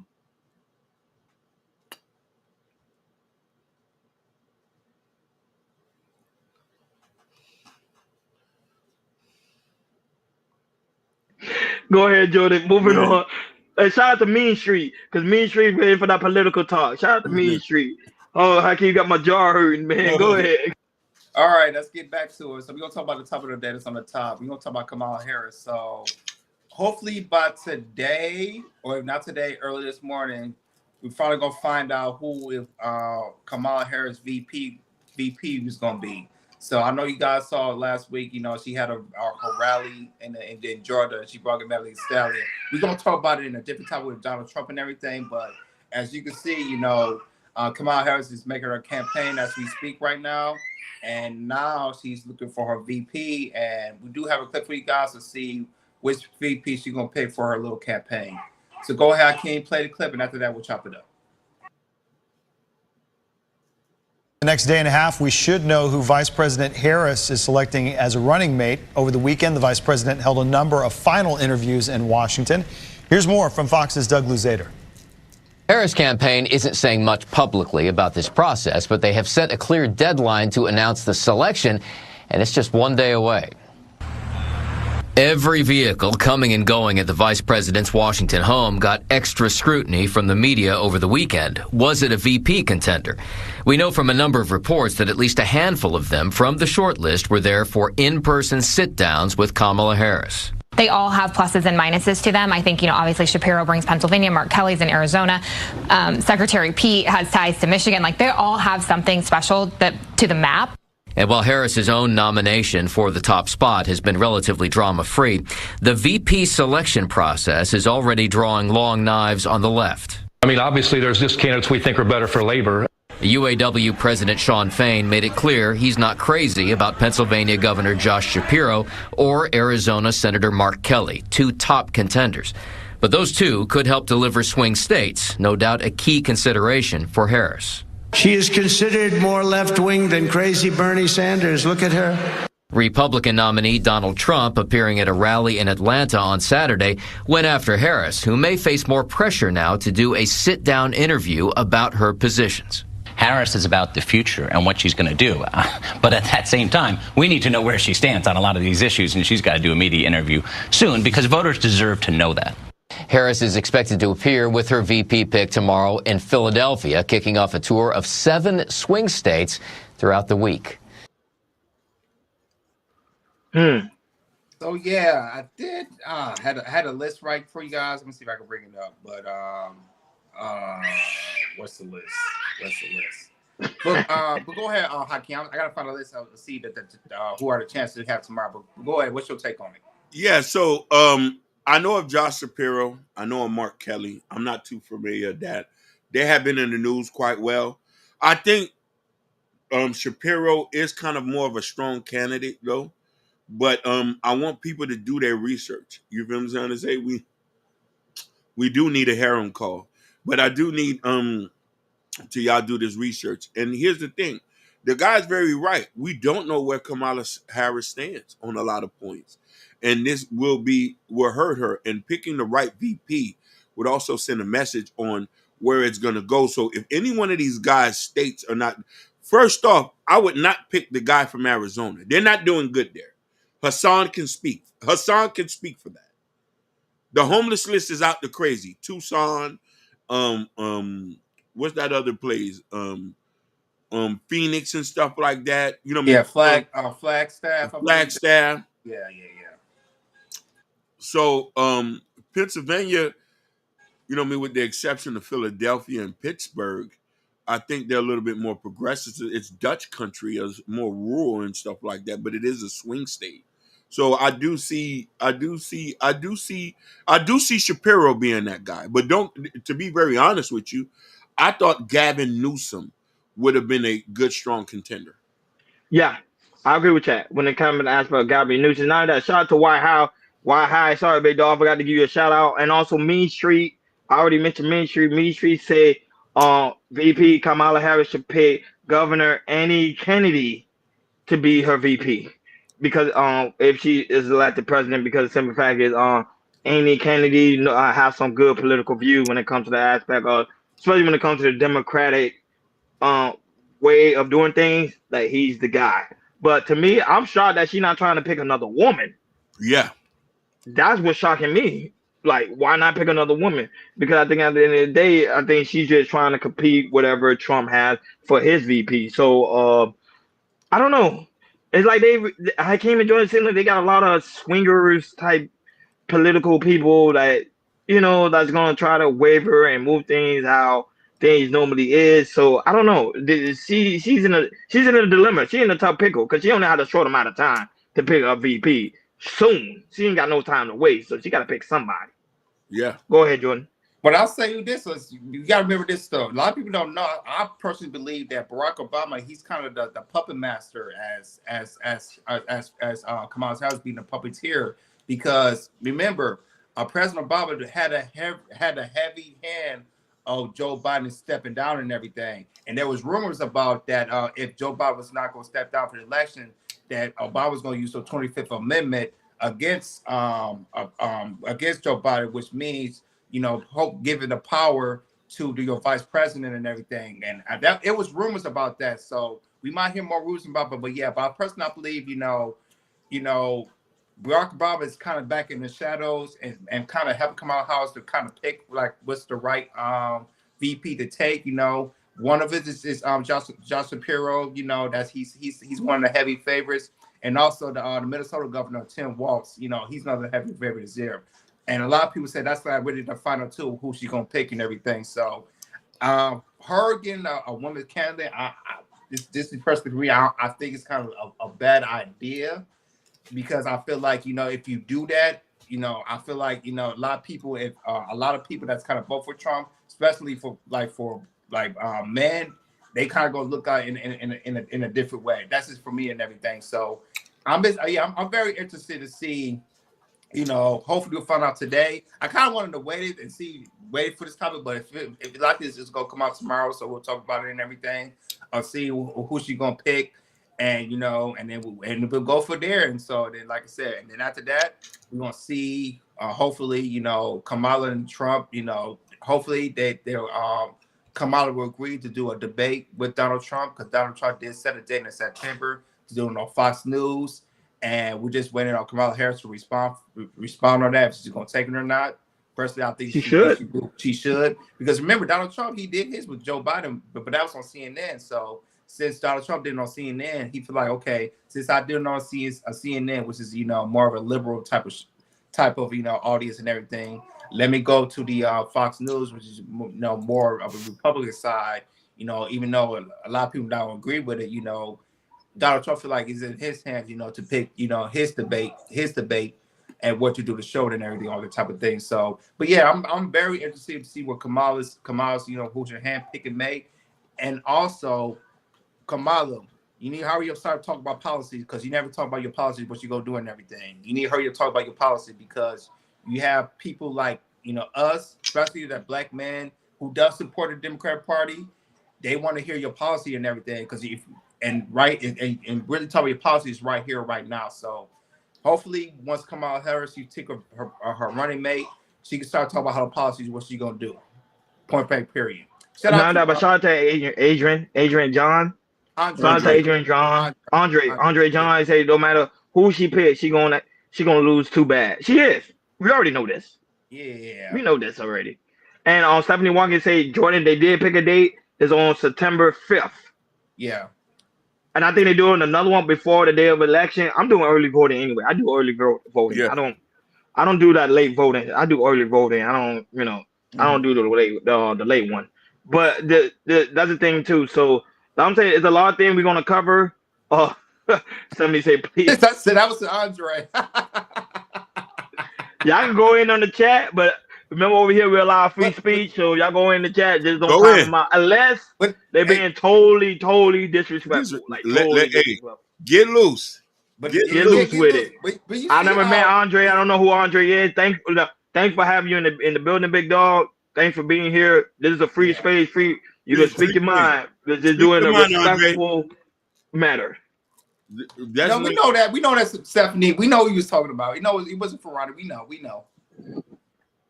No. We know you wasn't talking to. We know you was talking to Andre. Right. Yeah, we know you're talking to Andre. say Andre is a Come on, he said Andre is a bot.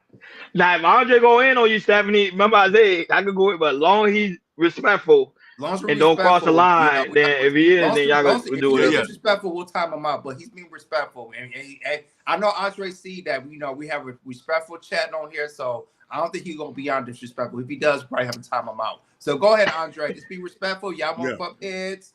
And no, it seems like you see how how black people support Trump and how black people support Kamala Harris and everything. You see, there's bumping heads and everything. So hopefully, people, not this on here, but people, when they talk about, Trump's policies and Kamala policy, they disrespectful and everything.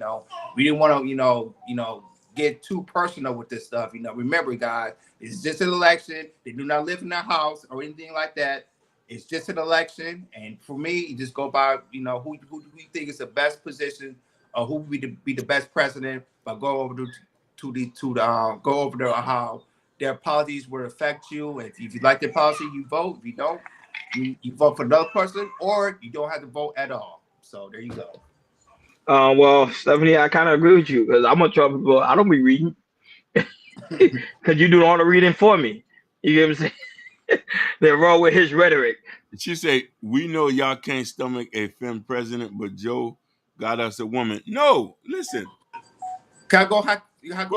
I'll tell you this. I don't mind if it depends on her policy is. I'll tell you this. Like the mayor of Los Angeles, right? Karen Bass. When she was running for the Los Angeles, I was like, okay, what's her policies gonna be? She has some policies that I like. We're talking about the homeless and everything.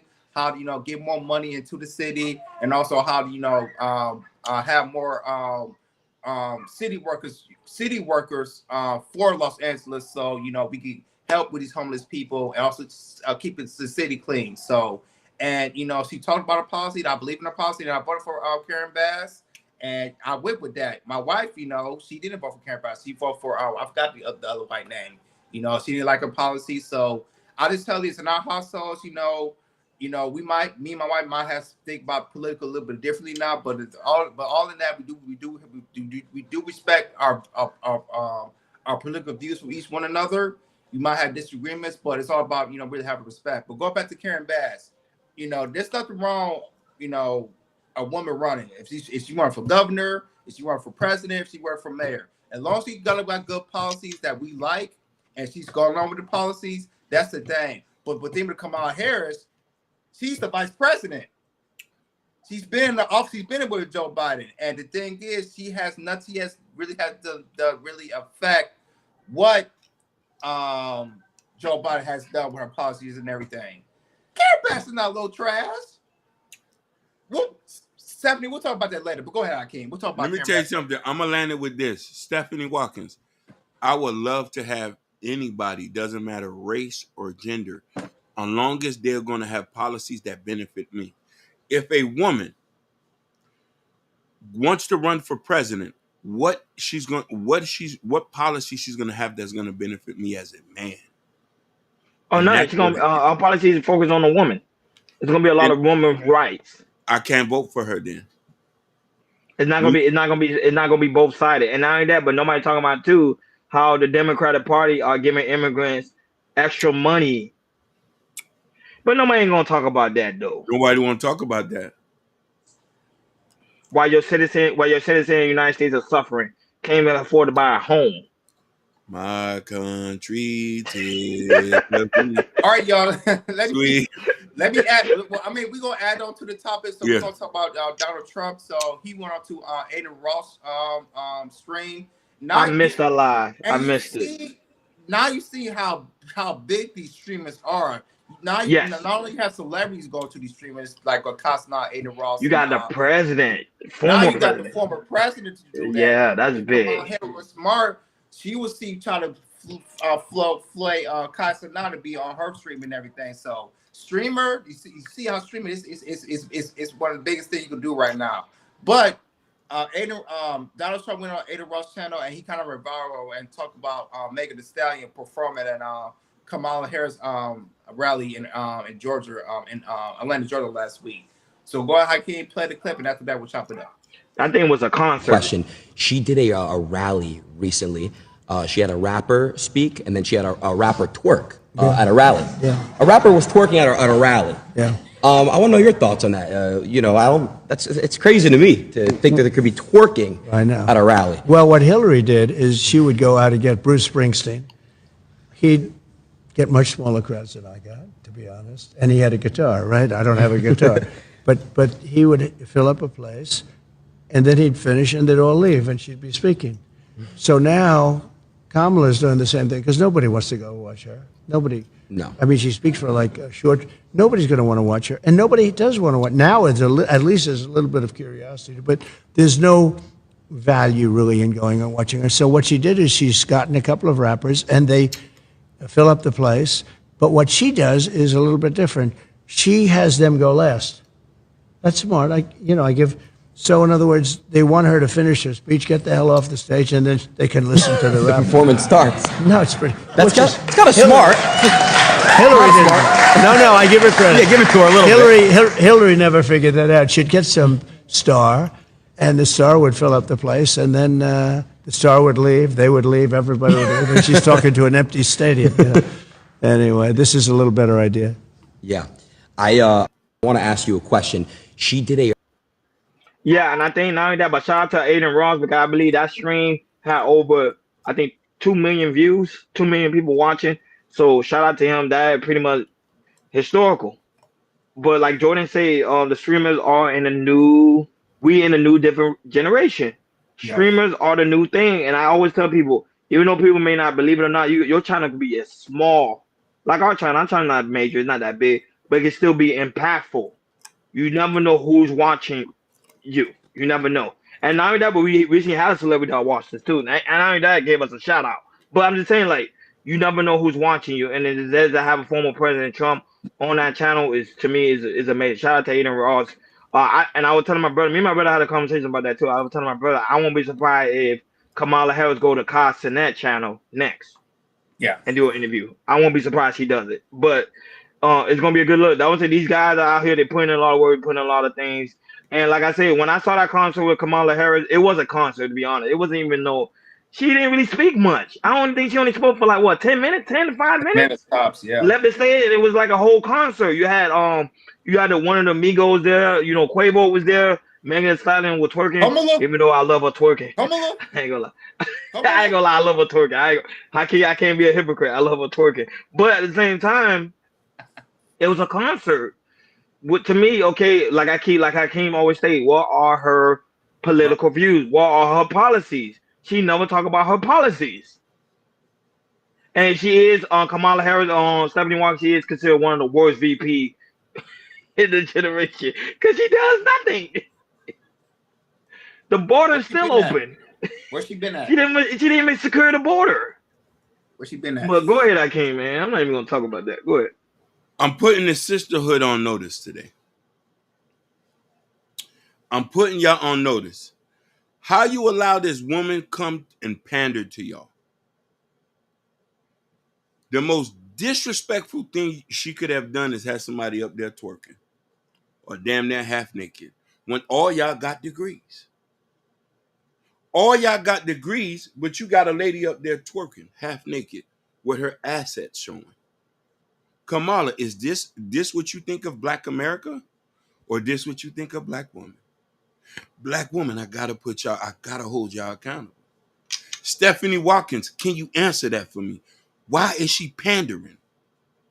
Stephanie, please, baby, I love you and I care for you so much. Why is she disrespecting y'all with having somebody who do not even speak eloquently enough and knows the policies enough to talk?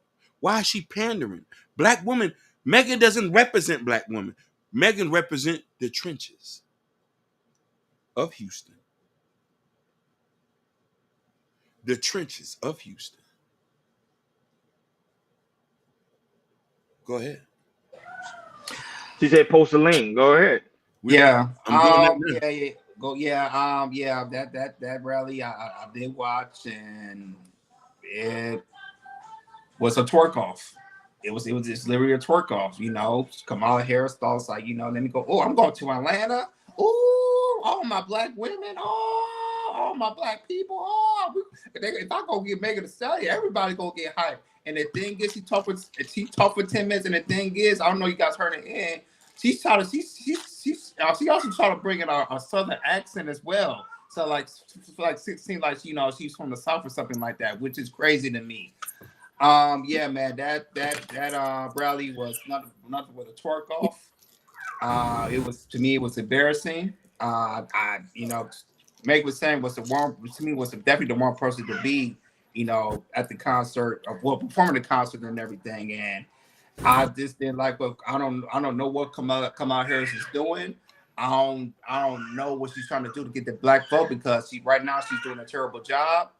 And she, like I said, we're gonna find out who the VP is, and we're gonna talk about the policy right now. But at the end of the day, she's not starting off strong with my eyes as a black man, or me to try to get my vote and everything. So Kamala, you better do better. That's all I gotta say. Go ahead, Stephanie.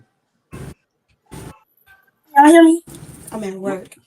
I can't be too loud. Can y'all hear me or no? We can hear you, love. You can hear you good.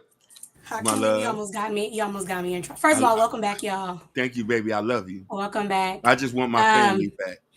Yeah, here's the thing. When we're talking about pandering, I definitely think it's a double standard, especially when it comes to someone who's like Donald Trump, because that man does nothing but pander and lie to black people. And I'm gonna give you examples. That man did a fake interview in a barbershop with a bunch of black men, pandering to the black community. And then them niggas in the barbershop was like, we didn't even know he was gonna come.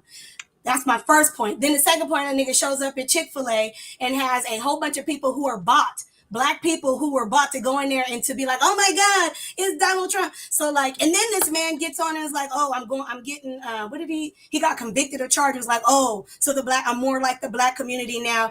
They'll probably like me more because I've been convicted of a crime. And then on top of that, let me go sell these gold shoes because black people will buy them. So when we're talking about pandering, I definitely want you to be consistent with your ideology. Like, I want you to be consistent with your measurements, because we cannot, what I hate about this divisiveness that Donald Trump is bringing is that, especially when it comes to black men, pitting black men against black women, that is literally the angle right now. That is literally the angle. And a lot of us are so ignorant, like we're completely ignoring the divisiveness that he's putting in our own community. I've seen a lot of men post, particularly black men post, like, oh, I'm not, this black man isn't going to stand for Kamala. And it's just like, if that's going to be your stance, why does that got to be your rhetoric? Like, it has to be a certain level of hate or a certain level of ignorance for you to still continue to vote and celebrate this man, Donald Trump. When we're talking about policies, he has yet to talk about a policy. Anytime this man goes on any speech or any rally, he does nothing but denigrate, downgrade, use hatred towards people. It's never anything about policies. He's always talking shit about somebody. That's why I don't get. And this is like, we talked about this in my house the other day. We're like, for y'all who still support him, like, nigga, we just got to chop y'all up as a loss. Okay, well, like, but what policy how Kamala Harris spoke about? Kamala Harris has definitely spoken about giving back money to small businesses and entrepreneurship. She's definitely, don't shake your head no, because that's part of her legislation in the Senate in California. She's definitely started programs to get men or people who are out of jail to that's a lie. Don't shake your head. Go do the research. No, because that's the same one. That's the same woman that put the man in jail. That was the same one that put black men in jail. That was a lie. I wish you would go back and read, because all of these thousands of men that people are screaming that, oh, she locked black men up. Like, nigga, it was 1,500 and they were reoffenders. So I don't like the rhetoric. Like, y'all just got to stop and go read on your own as opposed to just listening. But do you know like one of her policies is that she's gonna benefit the immigrants more than she's gonna benefit black women. You know that, right? Wait, what did you say? I'm sorry, I couldn't hear you. One of her policies, she's going to benefit the immigrants more than she's going to benefit black women. Do you understand that, right? One of her Tell policies. Me the policy. You know that, right? Tell me the policy. It's an immigration policy. It's an immigration policy. You can look What it is up. it? I just told you it's the immigration policy. But what about it? But like, what about this? Is what I get. Well, the immigration policy that you're going to have foreigners that are going to be able to get better jobs, better living conditions than someone that's actually living in the United States. What is? Which policy are you speaking? It's called the immigration policy. It's the immigration policy. Go ahead, look it up. Go ahead. The immigration policy say that these people are going to come here, get better jobs, and have better income and better living than people who are already here. Yes, you can look it up. I'll look it up, but I will say this: I don't care. Exactly. I'm gonna say Why this. are you gonna say you don't care? Because I'm about to tell you this. I'm about to tell you this is why. I'm about to tell you why. I'm about to tell because for her policy for immigration, I know that's the biggest thing. That's the biggest threat and fear that a lot of, especially folks who are immigrants who immigrated to this country. That is the bet. I feel like oftentimes folks who have immigrated to this country, the topic of immigration, it is definitely pitted against y'all oftentimes because y'all out of fear of like you being misplaced. Folks who have been here, I've been here for years. Immigration has been an issue in America for years. So when I say that I don't care, like these are things, either way, they're going to try to figure out how they're going to accommodate these folks. No, I don't care how you look at it. It's either going to be the homelessness. But Stephanie, you are an American. You are American. You are an American citizen. Their priority is supposed to be us first. Mm-hmm. Then the immigrants. What are you talking about here? So then why would you say? So then why would you frame it like, oh, she's setting that up to put immigrants? No, because remember that's the woman you want. That's the woman. But that's the woman you want in office. But that is the woman you want in office. You specifically said, Ronnie, that she is putting immigrants over Black women. It is that type of rhetoric that is bringing the divisiveness. Because when we're talking about immigration, we're not just talking about immigrants that are coming from countries that are Hispanic, Latino, or European. We're talking about immigrants that are coming from African diasporas. We're talking about immigrants that are coming from Haiti, immigrants that are coming from Jamaica. So in that limelight, when you try to pit and say, oh, she's putting immigrants before Black women. Which Black women are you talking about? Because if they are Black women who are also coming over here, I'm definitely going to say that they deserve the rights to get the same exact thing that we're getting if they're doing it legally. Period.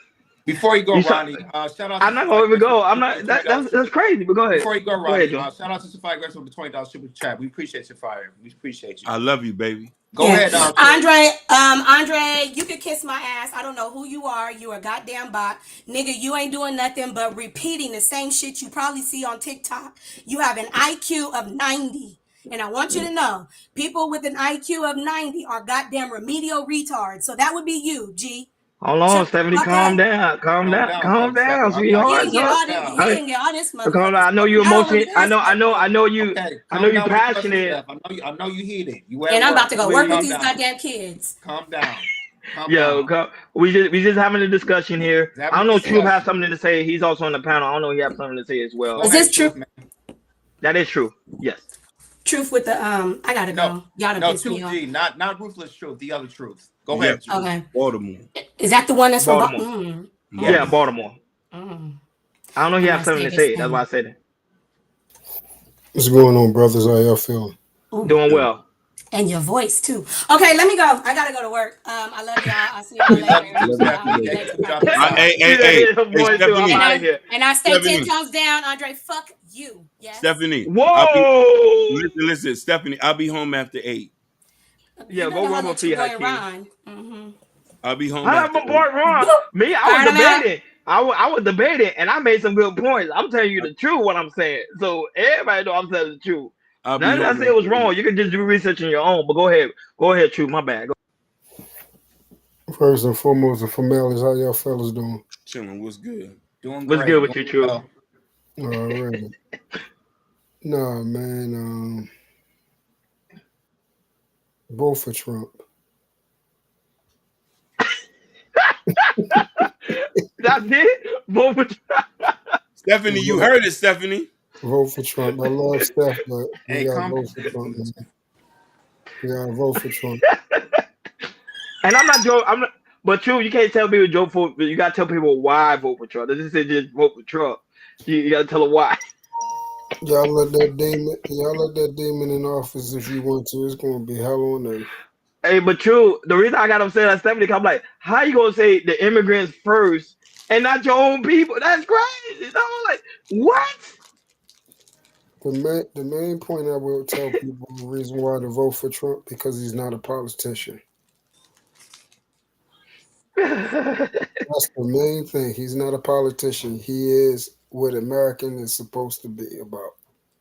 He is the definition of the American dream. A person that established himself through the American system. And showing up, he's he's an inside out Oreo. That man is black on the inside as you could get. That man been shot up. He been thrown in jail and got indicted. Won all that. That man is a show enough thug, bro. If he ain't one, I don't know what one is. Sure, he mobbed up. He mobbed up, man. I respect him. He threw everything in the kitchen sink, G, and he's still standing.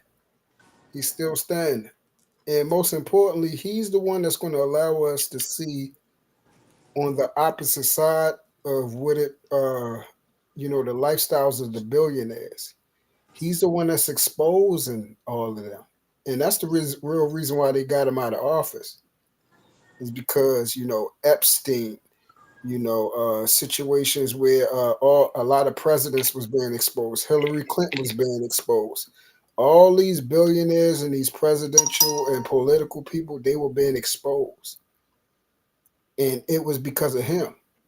So they had to try to figure out a way to get out of it. And now you can see they are scrambling.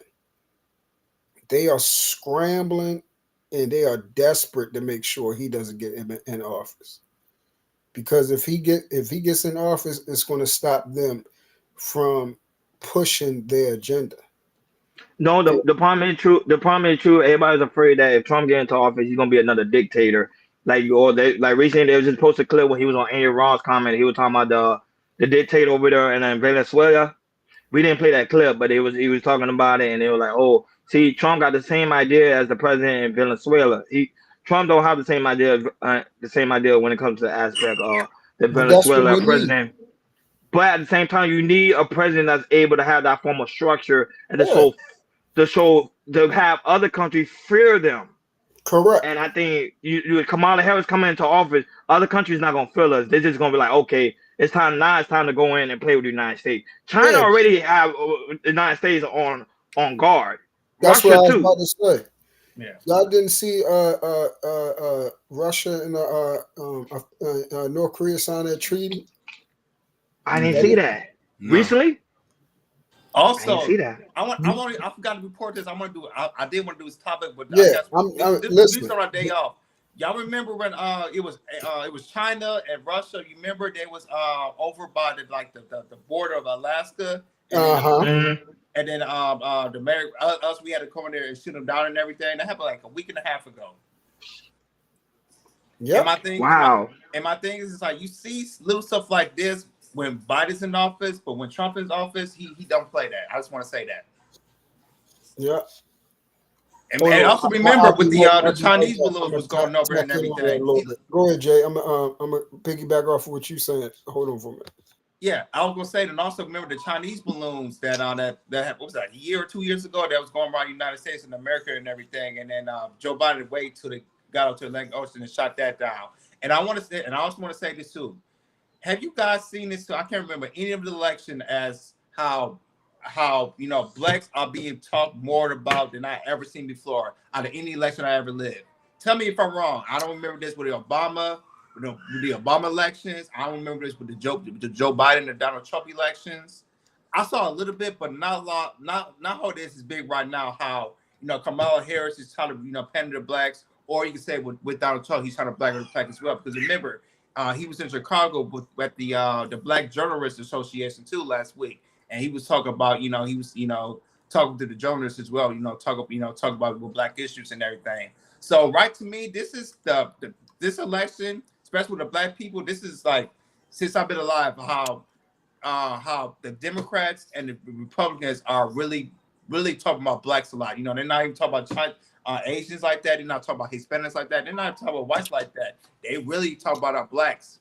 Us as because they know black, we tend to vote emotionally. No, but exactly. Sapphire Gray say right here, we are embarrassed on the world stage because of Trump. That's not true. We actually embarrassed on the world stage because of Joe Biden failing a lot of things that he said he was going to do. He did not do. He made promises to a lot of these officials. When I say official, I mean world leaders, and he have not honored those promises. That's why Under that's Trump, why. a lot of them respected Trump because the simple fact is they say Trump is about business. Trump was like, "Hey, I want you guys gone," and them guys was gone. He did not play with these people at all. That's They're why. not doing it because of Trump. Go ahead. No, I'm Jordan, you was saying gonna that's say? why Obama had his hand on telling Joe Biden to step down because it's not a good look. And It's then not a you, good look. Safari, you say Trump was selling information. Safari, let's be honest. What politicians don't sell information?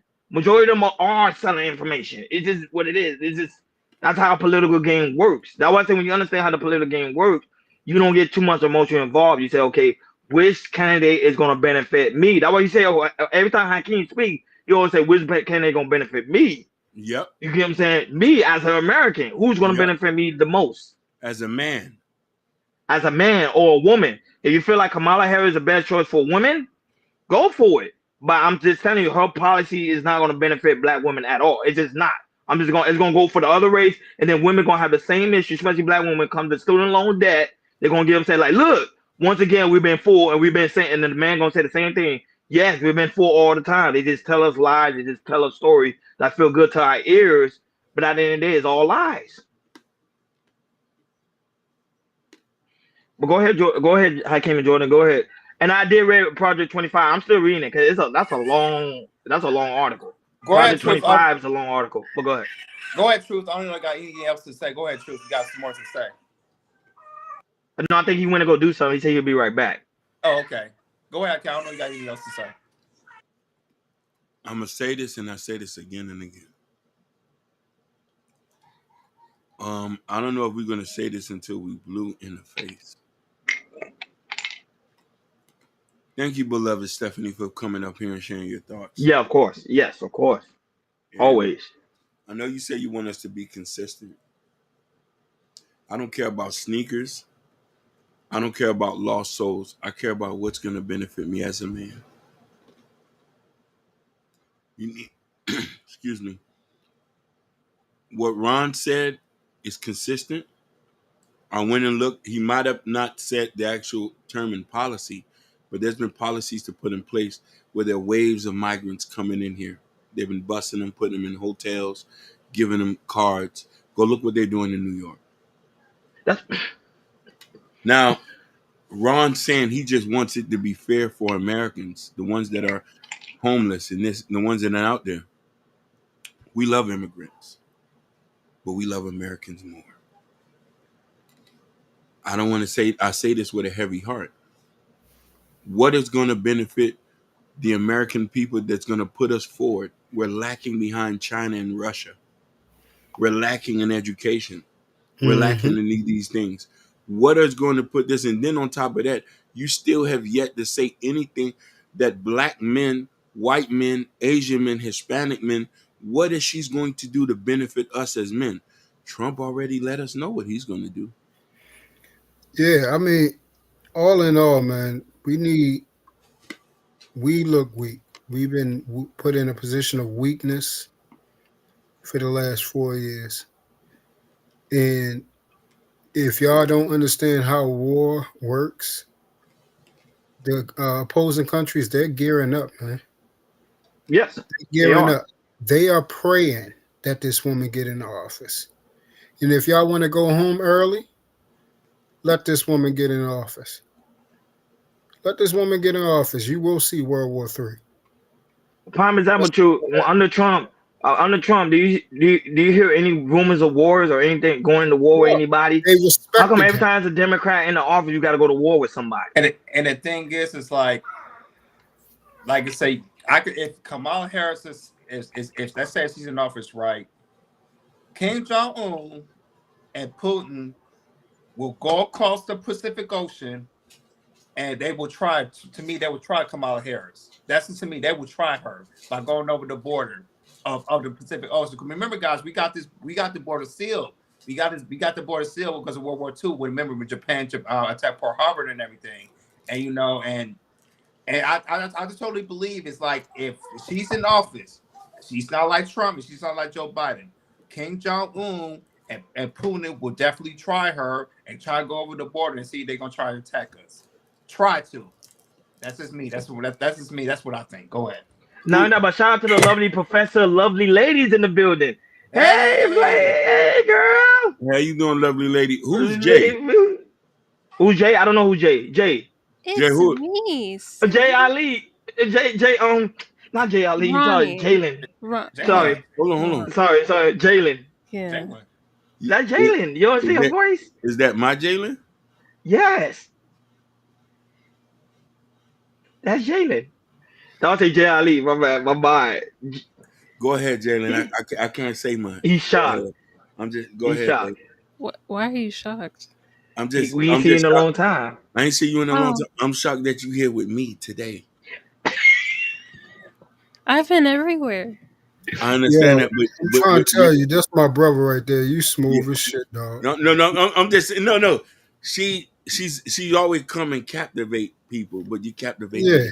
I don't captivate you. Don't do that. No, look, Don't start that. No, it's true. You captivate. That's why I say you're Houston's fine. I'm ready to move to Houston. Yeah. Sir. I'm moving to Houston. Man, you see that nigga got a bow tie around his damn neck and everything. I'm moving to Houston. I'm bringing a bottle of wine. I'm moving to Houston. That is more so an ascot, but sure. Ain't nobody asked you to be politically correct, yo. That's all I know how to be. I see.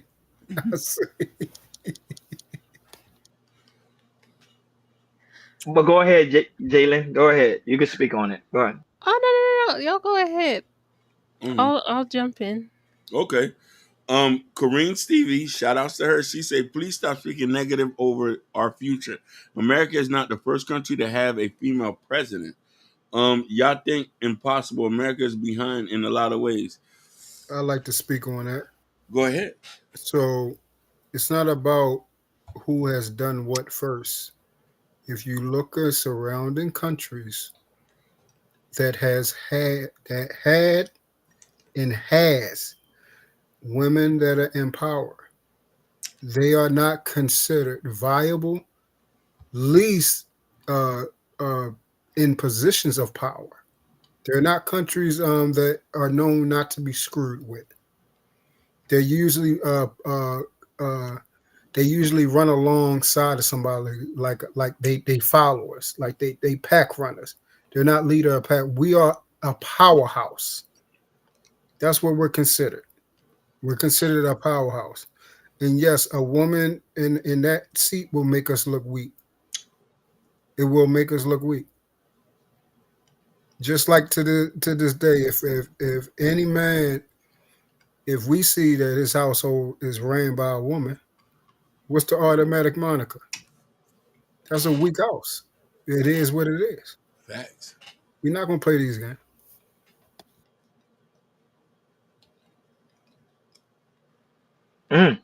Facts.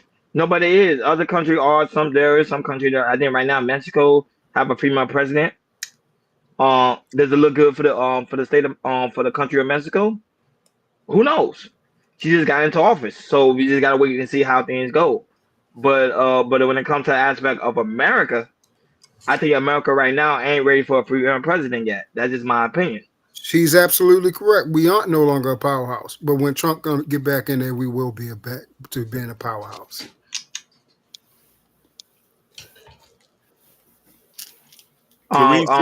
She said, do your research, please. So like Sophia Grace. Sophia Grace said the same thing. So like Sophia Grace. Well, actually, it's up to you, Miss Corinne, to prove us the negative.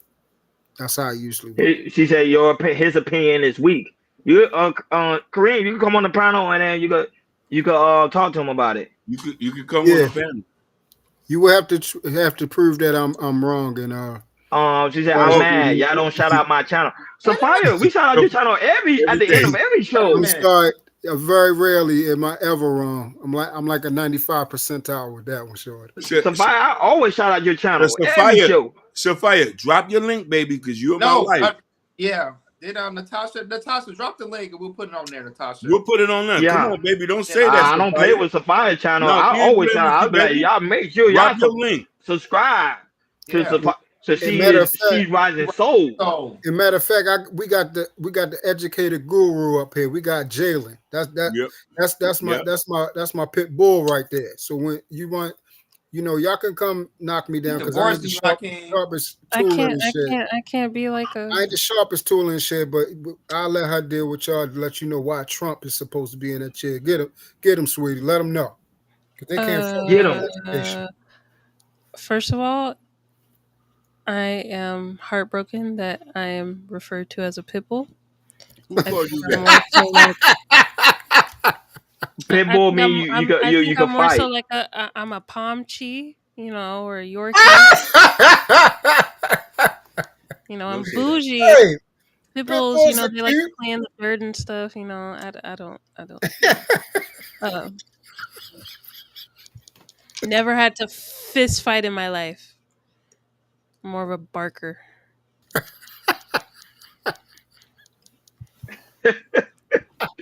No, but yeah, because pit bull is kind of strong. But see, so Sophia, we apologize, but I always get your channel a shout out every show. I don't play with My that. fault. Well, when it comes to this education and smarts and everything, we got the brainiac, we got the knowledgeable, not the knowledge of all knowledge right here. So I can't step. You're right, Corinne. I can't. My argument is weak, but Lord, baby J get you short. She'll deal with you real nice and easy. Yeah, Professor Lovely Lady, I put the link of the Chaos Culture Radio on in my chat. You can click it and it'll bring you right over here to where everybody's at. So you probably see where's the comments coming from. It coming from the Chaos Culture Radio side. So if you come over here, you'll join in with the Chaos Culture Radio family. But I put the link in the chat. Just click it. It bring you right over here. So go ahead, Jordan. I don't know you have one more tape before we end up on out of here. I know Ashton's getting ready to go live around 7:30 Central Time, 8:30 our time. Let's okay, after this, go ahead, True. Yeah. You heard me, King? I said after this, no, we hear you. Okay. All right. Yeah, you can stay up here. We're talking in the back, but yeah, go ahead. All right. So one last topic. So a man went viral, went on live and said he take his girl to a $500 shopping spree, and she was upset because he was only doing $500 and she wanted him to spend more money, and she was not feeling it. But go ahead, King, play the clip, and after that we'll chop it up on the last topic.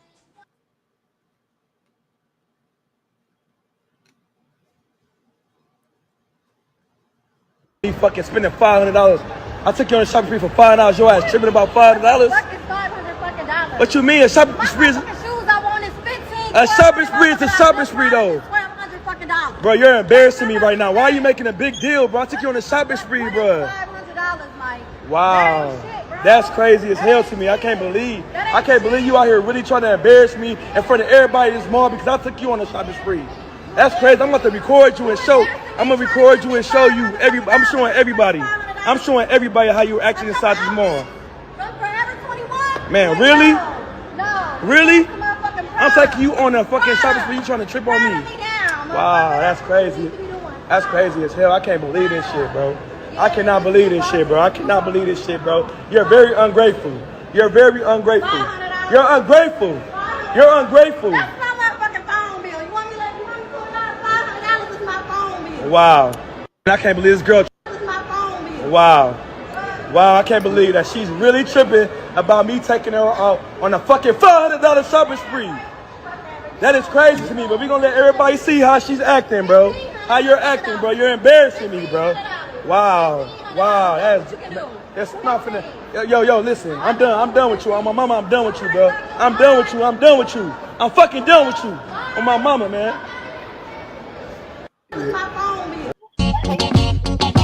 Wow.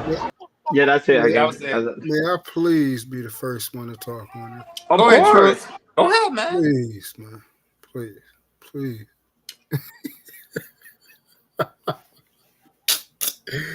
So, fellas, let me explain something to y'all. Let me explain something. When I say old boy looks so weak, it ain't even funny. He look weak, G. Y'all gotta start understanding how you supposed to move as a man. The fact that she is out there shaking you down to to try to make you go and do something. And clearly, if you had the money, you would do it. That makes you look even weaker. The fact that she know if you had the money, you would take her on whatever shopping spree that she was asking for. Let alone the type of woman that was, bro. That's just your girl. It ain't your wife. And she isn't a wife. She's running around here trying to shake you down for money, talking about this is how much this would cost.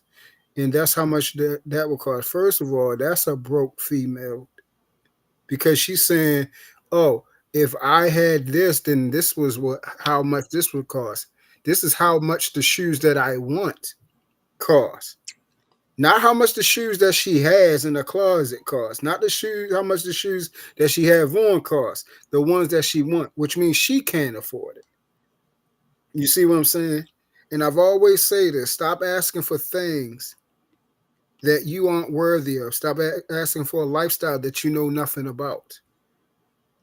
So first and foremost, he's a clown for even being in that situation, for dealing with that type of female. And then he's a clown for recording that. We got to stop doing things that women do, man. We got to stop this. We got to start returning back to our cloth and moving in a way that is motherfucking stoic. You see what I'm saying? If she's on that type of time, broom her, move her to the side. You shouldn't even be overly feeling the emotion like this. You're supposed to be that dude. You're supposed to be able to get another one of them big butt heifers. They all around here. You said you wait to the end to say, yeah, I'm leaving. I'm going on my mama and all that other bullshit. It ain't on your mama. As soon as you got off this motherfucker, you called her to see where she was at so you could pick her up, nigga. You think I don't see the game, yo? You think I don't see the play? You did that shit for that video. You can always tell when a nigga is emotionally invested in a female and when he's going to cop a juice, bro. For those of us that understand, I know all of y'all up here see the play, y'all see the game. Y'all know that nigga called her back. He was in his feelings. Talking about, yeah, I get it on my next check, baby. You know I was going to get it. Instead of, man, kicking that bird to the curb. Yeah, I agree with you, true. And now that as a man, this is what happened when you leave with your wallet.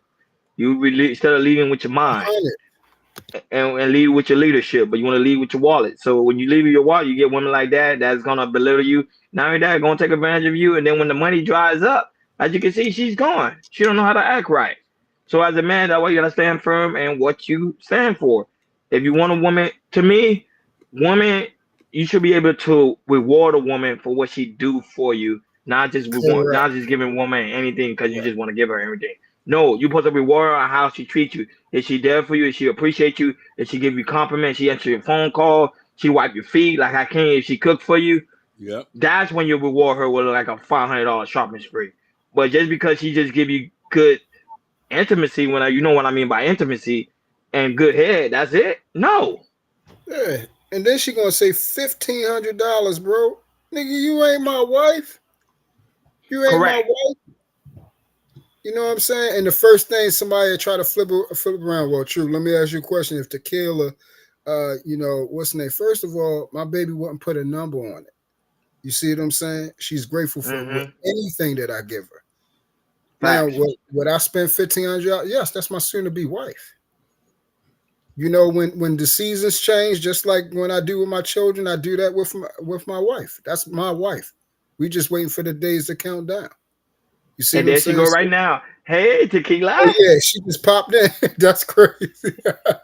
She literally just popped in. And I'm like, there you go. Yeah, seriously.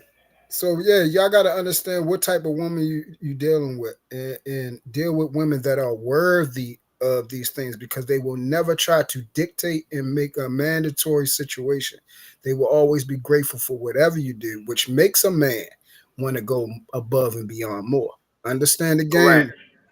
When you play your position, it makes a man want to do even more. Facts. It makes him want to do more. Facts. Go ahead, Akeem. Because time is against us. Go right ahead. No, definitely. I'm gonna say it like this. This is truly a skit. I don't think no woman who truly loves a man, like Truth said, will put a dollar sign on it. Then on top of that, a woman who has discernment, who cares about family, would you want your man to waste his money wastefully, knowing you control his, knowing you have some sort of control? Would you want to be selfish enough for him to waste his money in that man? And this is why these type of women do not get husbands. They get men to have sex with. They get men to lay them down, but they don't get Correct. husbands. Preach. Go ahead, Jordan. Time is against us.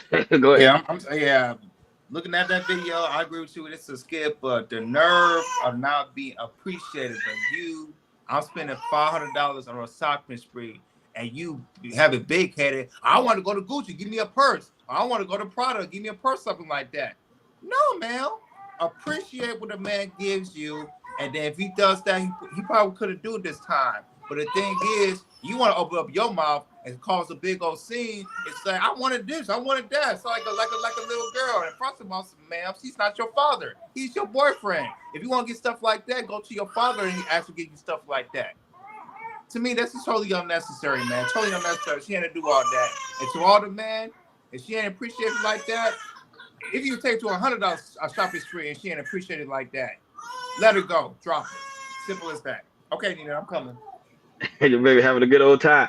Go ahead, Jaylen. Your thoughts, if you have any thoughts. Can you hear me? Okay. Yes. Okay, cool.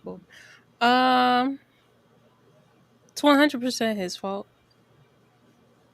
I can't fault her because I'm pretty sure she probably was upfront with him about being money first. So I don't know. I don't know why broke men go after those women. If you know you can't afford them, then you shouldn't It's the play. body. It's the Yeah. body. Okay, well, you can't blame the woman for having high expectations when you said you could meet them. Good point. It is what it is. If you want somebody who is okay with what you bring, you need to play in your rank. Can see, and I understand that. I agree with that, but the problem is, I can't agree that the supply. Did y'all see what that girl looked like? Yeah. Yeah, but she had a body though. For him, truth, he's probably a 10 to his eyes. Yeah, no, I'm but saying that's what I'm. This is what I'm saying. This is shows how far down people's standards are that they will believe that's a 10. That thing on top of her head, you can snatch that off. no, but that doesn't matter. I'm just talking That about her being. thing off. I'm talking Okay, about let her being. alone she's walking around with leggings on and no clothing. No clothing, which means she's broke. Okay? That doesn't matter, What? Truth. Some Walking guys around don't with care about that. leggings for You him could to be. do something, and she's walking around looking all stank with a whole bunch of makeup on her face. Like we gotta Truth, a stop all lot this of type of garbage. guys like steak women, especially you got to Yeah, I know They I know. do, That's what I yes. said. They like these dirty poo butt ass girls and everything like that. That's why they walking around acting like that. They act like that because of the guys. It is the guy's fault. I said it from the jump. It's his fault for putting her on a pedestal like that. Man, y'all need to start actually dealing with some classy women that smell good and take care of themselves, man. They have a totally different type of attitude. The ones that's I don't know. clean From and what they bathe properly. I've They actually seen, have real hair that come down their back and all that type of stuff. for the most part, majority of I'll say majority of black men, they kind of gravitate first towards the ones that'll knock them upside their head and talk to them any kind of way. Cause I got guy friends who deal with those type of women, and they be calling me Mm-hmm. like, "Yo, I don't know what I did. She just smacked me upside the head and started yelling at me. I don't Their know what I mom used did." And to whip their ass. I'm like, first of all, why are you letting a woman treat you like that? Because they Like, like that it. is Because They they like bottom insane. of it. the totem pole. That's what I They said. like it, Jalen. Like, They I like it. call, They calling you just to call you. They like it. I call just to call the men I like all the time, but I'm not calling them to be yelling at them saying they pieces of shit and you need to come. That's sad. We understand that. We understand that, but that's not you. But there is some men they like that type of. They like it when the woman hit them. For some But reason, I don't know why? why they like. Why? It turns them on. People have fetishes. That's one by one of their That is the fetishes. most feminine thing I have ever seen. To be emasculated by a woman is what makes you feel more of a man. I don't know. True, Or we live like in a this, or like different this, right? society today. Oh, That she is hitting me like that. crazy, bro. She must be liking to be hitting me like this. She must really like Yeah, you. the truth. The Don't believe it. I'm telling you, disrespect. it's real. It's No, real. no, no, no. Listen. You know where I come from. I understand. Hmm. I understand. But the whole point is, this shit is backwards. It It's is. backwards and it's slow. It shows that your IQ is seriously limited and is dysfunctional. Oh yeah, and I wanted to tell Steph that she had her IQ numbers are wrong. Anything under 70% is considered mental or weird. Anything under 70, 90 is actually a 90 IQ is actually a good score. I ain't got time for you right now. A 90 IQ is actually a good score. A lot of You- y'all don't have a 90 IQ. I'm trying to tell you that right now. oh man, But I yeah, don't care. That's a. if you want a woman like that who'll throw shit at you, hit you, Oh cuss you no, no, out. no. I'm not gonna tolerate that. That ain't happening. Well, no, not you, That honey. I'm ain't. saying in general. If that's Hey, what her you feet into, probably stinking. Everything like yo, if come that's on. what you into, you have no right to complain about women because that is literally not the Oh, majority of no, but women out Jalen, you gotta understand something. A lot of these guys That come ain't the online majority of just to women. they just come online just to talk. When the line come on, when the internet comes off, everything shut down. They got a woman that beating the Telling me crap out of them. that ain't the majority of women that look like her.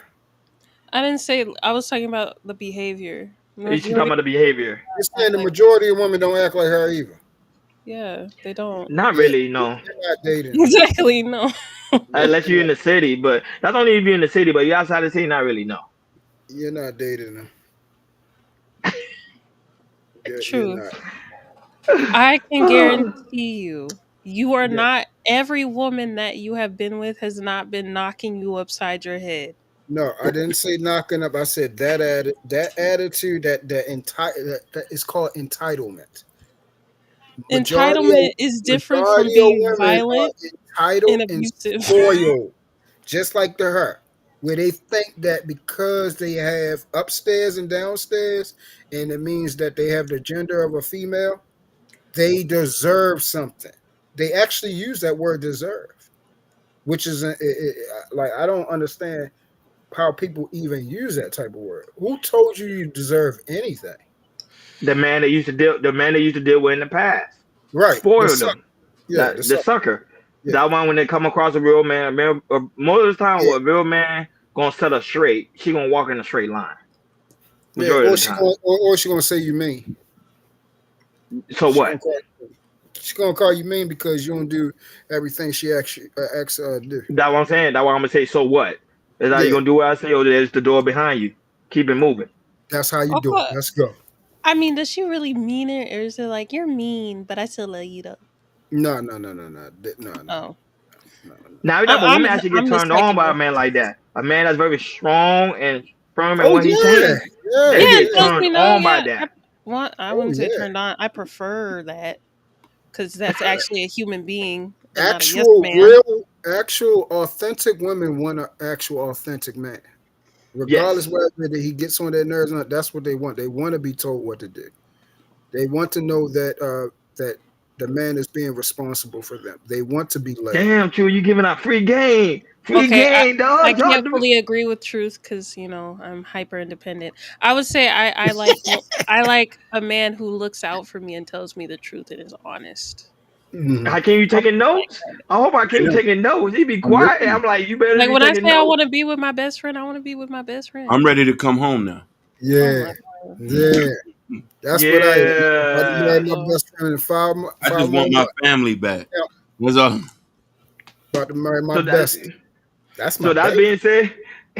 being said, guys, make sure on the way out, make sure you hit that like button, make sure you hit that subscribe button, make sure you hit that notification bell on the right hand side. Remember to click all because we do go live each and every Monday, Wednesday, Friday, 6 o'clock Eastern time. Like always, special shout out to Stephanie Watkins, who was in the building. My man True, Never Favorite, was also in the building, and the lovely Jalen. Shout out to you for also Hmm. being in the building, coming on the panel. We really do greatly appreciate you. You're welcome. I appreciate you so much, man. Now we have a shout out to the lovely Bobby. Bobby, we love you too for being in the building. Love you too. Yeah, we love you. Now over here, Hakeem gets the women. I don't know why they like Hakeem. I'm still trying to figure it out. That Jordan, man's I've been smooth. trying to. That How man is you not don't smooth. know? How you I'm don't know why they smooth. love you? True, I can I'm see why they smooth. love you. No. You smooth I'm too, smooth. Don't give him that title. I'm the smooth. He got that old like you listen, you raw, you already know you raw, uncut, handsome, got the great body. I appreciate you know, Hakeem got the old OG swag, the charisma, you know, the smoothness and everything like that. You young and fly, Ronnie. You know, Hakeem got the OG status, you know what I'm saying? It's just naturally inside of him to pique a woman's interest. You see what I'm saying? But Hakeem be making me jealous. I'm like, man, he's smooth. The women come in here and say, hey, Hakeem, hairdressing first. And I'm like, what about me? What about my love? Those are my friends. You know what I mean? Joe, how many friends he got? You see all the women? That's 100 of them. They all love him. I'm asking if they're ready to panel to panel. They all love him. Clean and submit. I'll get married. Alize came in the building. She like, Ronnie brought me here. He got her blushing in the chat. I'm like, wow. Yeah. I'm ready. Listen, when the income tax check come, I'm busting it down with her. Oh, hell no. Listen, I'm flying to Dallas to bust it down with East Baby. How much you want? Here's a $200 for you. Here's $300 for you. Now that shout out to the mom under Natasha Vincent who always come in the building, always showing us love, putting the link in the chat. We love you, Natasha Vincent. Thank you so much for gifting the chat, for the super chat, and also Sapphire Grade. We thank you so much for super chatting, you know, showing us love, always showing us support. Guys, make sure y'all subscribe to She Rising Soul. Great commentary over there. She actually be reading books. You guys need to go over there and subscribe. She be reading her book with that soft voice. Boy.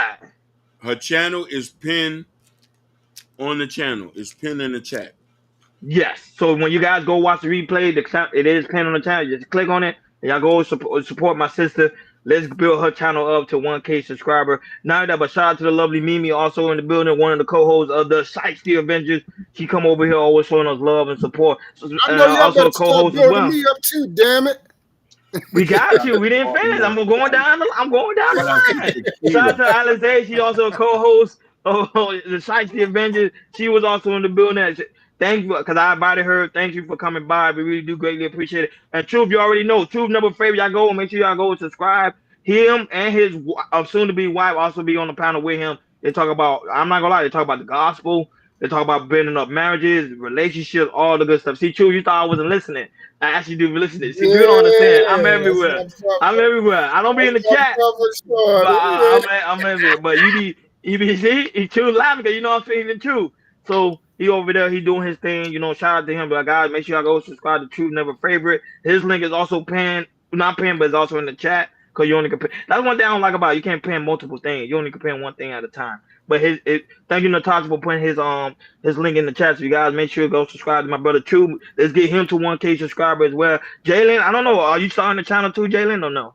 Because I know Natasha put your channel in there. Jalen? I've been testing things and making things in the back. I think you should do it. I think make some money. You be on everybody's panel. You got Why not? I do.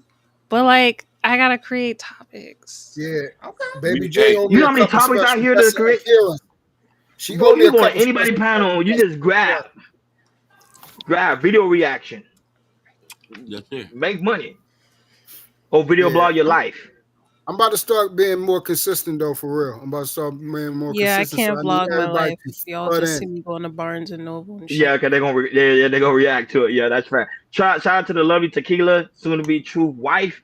I know Truth waiting for that big day. Shout out to her for always coming here and showing support, and also for soon to be husband. She come every time Truth is here. I know Tequila is here, so that's why we gotta give her a shout out, because you already know she said. Shout out to DJ Tron, who also in the building. Shout out to Kareem, which is she's related to Hakeem. That's the crazy. She is related to Hakeem. Kareem, that's Kareem Stevie. That's his cousin.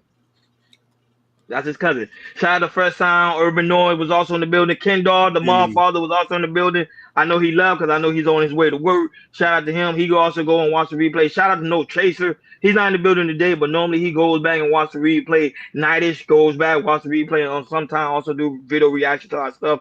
We really do greatly appreciate it. Shout out to Mean Street, who's also in the building. Also Why High, who also was in the building. Shout out to him. Ruthless Truth was in the building, but he didn't come. He didn't come on the panel today. But shout out to Adrian too. Adrian, shout out to you, big dog. Welcome to the channel as well. He is a new subscriber. Hope to see you more over here on this sector. You know, Stephanie, shout out to Stephanie. Shout out to those that are watching us on Facebook, Instagram, Kick, and also Twitch. We had some people that actually was giving us a shout out there too in the Kick world, but I didn't see his name. I don't know how to pronounce his name. Illumin or something like that. Illumin.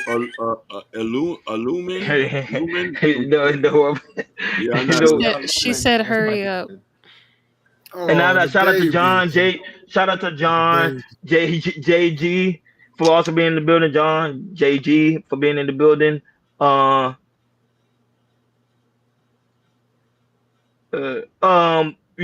out to him. He's also a new subscriber. He's also in the building. Shout out to him, and also shout out to those like the lovely Sherry Bryant, the lovely Barbie Bryant, also Gorilla Black, and also her son Sky. He's still in the, you know, I hope he's doing well to him. So yeah, I'm gonna hit her up to see how her son doing. Yeah, see how he's doing and this and that. Yeah, I don't know who this guy is, John. I think he's just trolling, but whoever this guy is. I see Natasha, you doing your job. He was trolling. I didn't know he was trolling. I think I was gonna get on him too, but you took care of it for me. I like the trolls. Shout out to the trolls. The trolls made the content better, but she got rid of his comment. Basically. But anyhow, guys, it's so very important. You go to KL Culture Radio Community tab. In the Community tab, there's a KL Culture Radio T-shirt. Also the KL Culture Radio hat with me and Jordan got on. The KL Culture Radio coffee mug. Y'all gotta get this coffee mug. This coffee mug is fire. And also Prince Hakeem book, Black Love. Come over here, support the platform. We really do greatly appreciate it. As y'all can see, we are back live and well. Hakeem, you had a good vacation? I did, man. 7 days. I feel like I need some more. But well, then we need to put you on more vacation. Yeah. That being said, thank you for doing the KL Culture Radio. We over and out.